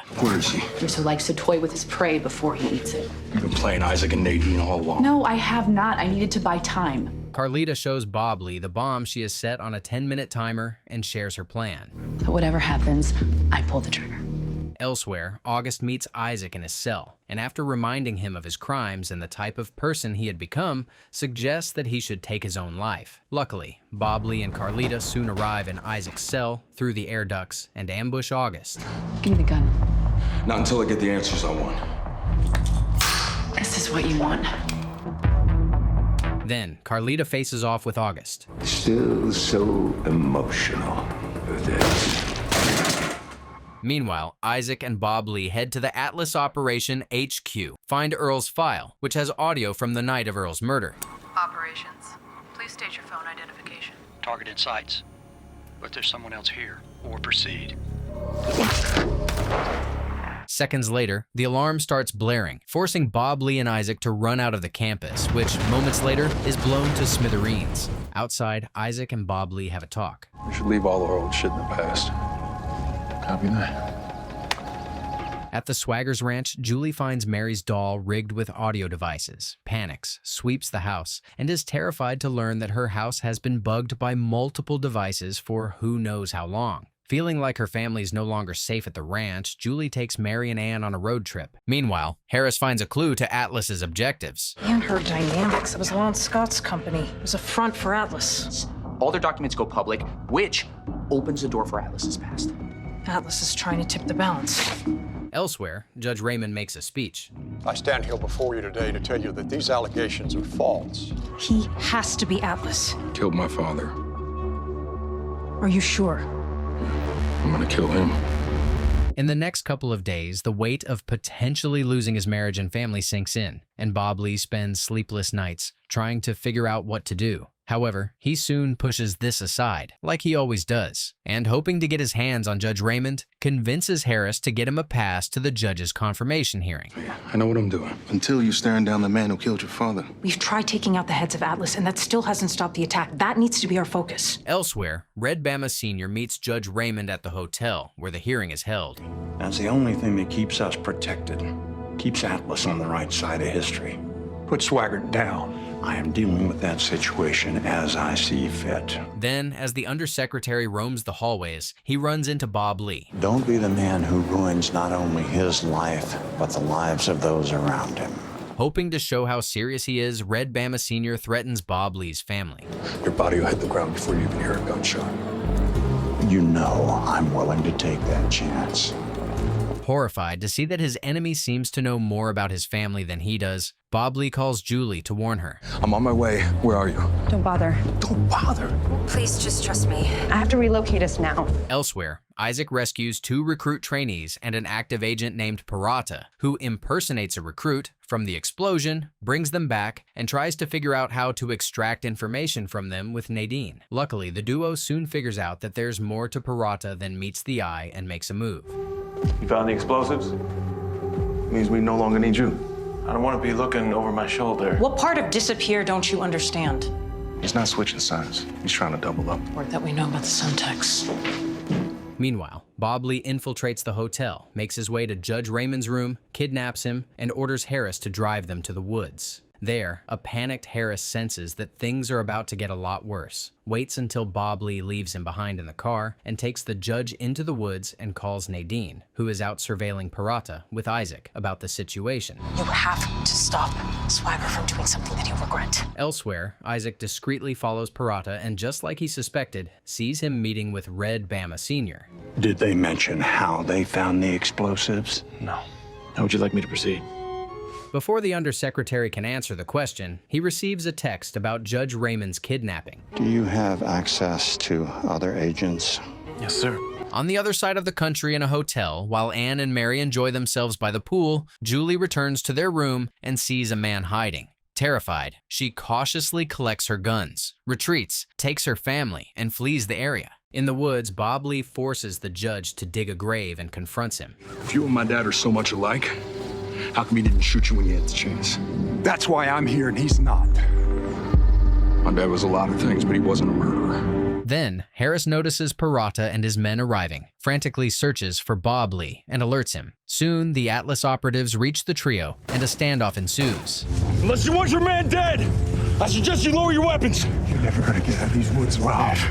Then, as the standoff turns into a shootout, with the help of Harris, Bob Lee stands his ground. Luckily soon, Nadine, Margot, and FBI agents arrive and take control of the situation, and Parata, who attempts to shoot at a federal agent, is killed. Then, Bob Lee tells the judge off. You really are your father's son. You're goddamn right I am. Then, out of nowhere, the judge snatches a gun from one of the agents and, to the shock of everyone, kills himself. Elsewhere, Isaac, who has been tracking John around the city, follows him to a warehouse and, suspecting the missing explosives are hidden there, sends the location to Nadine and discreetly heads inside. However, as soon as he steps in, he's knocked out by John, who sets the place on fire and flees. Luckily, he wakes up minutes later and manages to find his way out, with the necklace he snatched from John, before being burned alive. In the woods, as the police swarm the area collecting evidence, Bob Lee has a private chat with Nadine. I wanted to pull that trigger so bad. But you didn't. My dad made a lot of mistakes in his life, but he was a good man. However, moments later, to the shock of everyone, including Margot and Nadine, FBI agents arrest both Harris and Bob Lee and take them into custody. In the interrogation room, despite Bob Lee's warning to remain quiet, Harris spins his own version of events and gets them released. Brooks begged us to take him into those woods, so he chose to go out on his own terms. In the White House, Red Bama Sr. meets with the president. I'm picking the next Supreme Court nominee, me, not you and your goddamn cabal. Elsewhere, hoping to have a private chat with her husband while keeping her family safe, Julie tells Anne to hide out at Edie's place, while she calls and arranges to meet Bob Lee in his hotel room. Meanwhile, Harris leaves the team to meet with his friend, Van Tassel, who works as an aide for a Supreme Court judge, to get some information and assess if Atlas has prepared a replacement for Judge Raymond. Later, Isaac calls Nadine and asks her to pick him up. The guy who killed Catherine Mayfield just tried to kill me. I trailed him to a warehouse, but he must have seen me coming. Then, Nadine patches Isaac up, and the duo takes John's necklace to the crime lab. Elsewhere, John rigs a school bus with explosives. Meanwhile, Julie meets up with Bob Lee in his hotel room, where he has planned a romantic dinner. "You can't be this clueless, Bob Lee." I'm done with you being an absent father. We're not connected anymore. You're always away. You're always waiting for something else to happen, hoping for it to happen. Bob Lee ignores Isaac's calls and continues trying to work out his marital issues. Baby, it's not like you loved it when I was just home fixing fences. No one tells you what to do. If you're in any sort of shit, it's because you want to be there. Serving my country, doing right by other people. I get carried away. At the White House, both Nadine and Harris are picked up by agents and taken to the president. I need you to find out what it is and stop it. Because I knew the Secret Service could pick you two up quietly. Then, while Harris negotiates a position as the new chief of staff, Nadine tries to look at the request from different angles. That becomes the narrative, not this. Well, that's a chance you'll have to take. Shoulder the burden, shall we say, and stop the sky from falling. Nadine then convinces the president to take all evacuation plans offline and accepts the request. Meanwhile, at the hotel, Bob Lee and his wife try to reconnect and even plan a vacation to Hawaii for after everything is over, but they are soon interrupted by a knock on the door. The last time somebody appealed to my patriotism, we all know what happened. Means this time you wouldn't be the only one getting framed. Seeing her husband's determination to see the mission through, a disappointed Julie decides to walk away. Mary needs at least one parent. Don't give up on us. Bob Lee then joins Isaac and, following the information from the necklace, goes to a local Catholic school to gather information on anyone who fits John's description. There, a nun takes the Marines to the basement where John, with the alias of Eli, stays, but soon a shootout ensues and the operative flees the area. He's been building a bomb in here and didn't clean up. This guy's prepared, he's meticulous, but he runs back here. They attack us today. But what's the target? Outside, a group of kids boards the rigged-up school bus to go to a Supreme Court tour and excitedly start their journey. Meanwhile, the team puts everything together and figures out Atlas's next move. I'm gonna kill a Supreme Court justice. At the Supreme Court, Bob Lee comes up with a plan. We gotta go bus to bus, scratch off some paint, see if we can find the St. Agatha logo underneath. Once the team locates the explosives on board the bus and realize that there's no way to neutralize it, they call it in and warn everyone in the area to evacuate the premises. As chaos ensues with everyone running for their lives, Nadine spots a young, terrified kid crying near the bus, returns to help her, but the bus explodes soon, and she is hit by shrapnel and gravely injured. Meanwhile, inside the building, John attacks a driver, poses as one, and drives a justice named Gibson away. In the aftermath of the explosions, Isaac and Harris rush to Nadine and stay by her side until the emergency services arrive. Stressed out of his mind, Isaac orders Harris to help Bob Lee navigate the building while he goes to the hospital with Nadine. Then, Bob Lee and Harris make their way around the building. What happened? You okay? My head. Why? I'm a driver. After hearing this, the duo figures out that Justice Gibson was the target and learns that the justices are all being evacuated to Arlington. Meanwhile, at the hospital, the doctor informs a worried Isaac, who poses as Nadine's brother, that the injury was a close call, but Nadine is stable and expected to make a full recovery. At Arlington, despite the intense security detail, John manages to take the bombs inside the facility. Meanwhile, Bob Lee drives to the compound in a stolen police squad car, and once there, he blows up the car. He then uses the ensuing commotion as a distraction to get inside the facility and cautiously looks around for John. Meanwhile, feeling overwhelmed by the tight security, John takes a desperate measure, makes a suicide vest out of the bombs, and after attacking a guard, heads to the safe room where all the justices are. There, to the terror of the justices, John hacks the door of the safe room open and proceeds to get in. Luckily, Bob Lee arrives on the scene in time, fights with John while the justices evacuate the safe room, and quickly locks the Atlas operator inside, dooming him to a brutal death as the bombs go off seconds later. A couple of days later, Bob Lee checks in on Nadine at the hospital.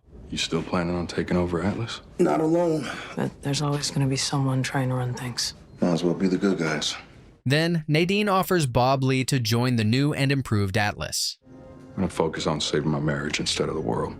She'll be happy to see you. Shit gets weird out there. Meanwhile, at the White House, Harris, who has started his new job as Deputy Chief of Staff, calls in Red Bama Sr. on behalf of the president and forces him to resign from his post, angering the old man to no end. In Texas, Bob Lee rushes home but is disheartened to find Julie packing. But before you make a decision about us, there is one thing left to do, and I need you and Mary by my side to do it.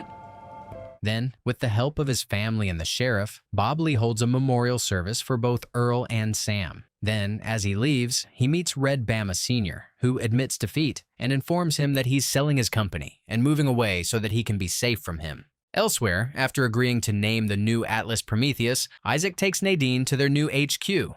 Okay, so partners, 50-50. Works for me.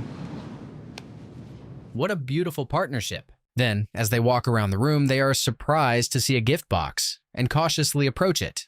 It's the hard drive from the Atlas campus. Looks like Carlina made it out after all. In Texas, Bob Lee returns home later that day and finds Julie finishing her packing. So you don't love me anymore? I will never stop loving you. It's gonna change, I promise. Thank you for saying that. Just a break? I don't want a divorce. This is Mary's home. I want to know that the two of you are here. Meanwhile, Red Bama Sr. hires mercenaries. Joe Swagger? Whoever's there. The next day, while Bob Lee takes Mary out on the town and carefully explains their new family dynamics, he gets a call from the sheriff. Just clocked a low-flying helicopter. Landed not too far from your ranch. Terrified, Bob Lee drives to his ranch like a madman. As he nears the house, Bob Lee sees it surrounded by numerous gunmen and, despite being outnumbered, tries to take them out. Meanwhile, inside the house, Julie is shocked by the sudden bombardment of shots, gets a weapon, and manages to kill a couple of men, but she's no match for the dozens of heavily armed mercenaries surrounding her house, who soon throw grenades and cause explosions. Despite her best efforts, Julie is hit on her shoulders and rushes to hide as the explosions pile up. Soon, Bob Lee arrives, killing as many men as she can on his way, and is relieved to see his wife. I'm sorry I lost faith in us and in you. Come on, don't think about that right now. Luckily, the sheriff soon arrives with backup, giving the couple respite. It would have been better if I just left it alone, baby. I love you, and I love Mary. However, moments later, in a horrific turn of events, just as the couple breath a sigh of relief, Red Bama Sr. shoots his rifle from afar, hits Julie through the window, and kills her. As his wife's lifeless body drops next to him, Bob Lee screams on top of his lungs in sheer agony and vainly tries to help her. Crushed by guilt and grief, Bob Lee sits there, holding and crying over Julie's body for hours, desperately apologizing to her and vainly hoping to wake up from the nightmare. 3 months later, while Bob Lee remains off-grid since his wife's funeral, Harris visits Nadine with a new assignment from the president. Pretty busy. The president's asking personally. Jesus. Christoph Schneiser, German nationalist. Germany's an ally. I'll tell the Germans to deal with it. Meanwhile, in Savage Lake, Canada, Red Bama Sr. returns to his remote hut and receives a phone call. I told you if you ever touched my family, I would never stop looking. Don't suppose I can talk you out of this.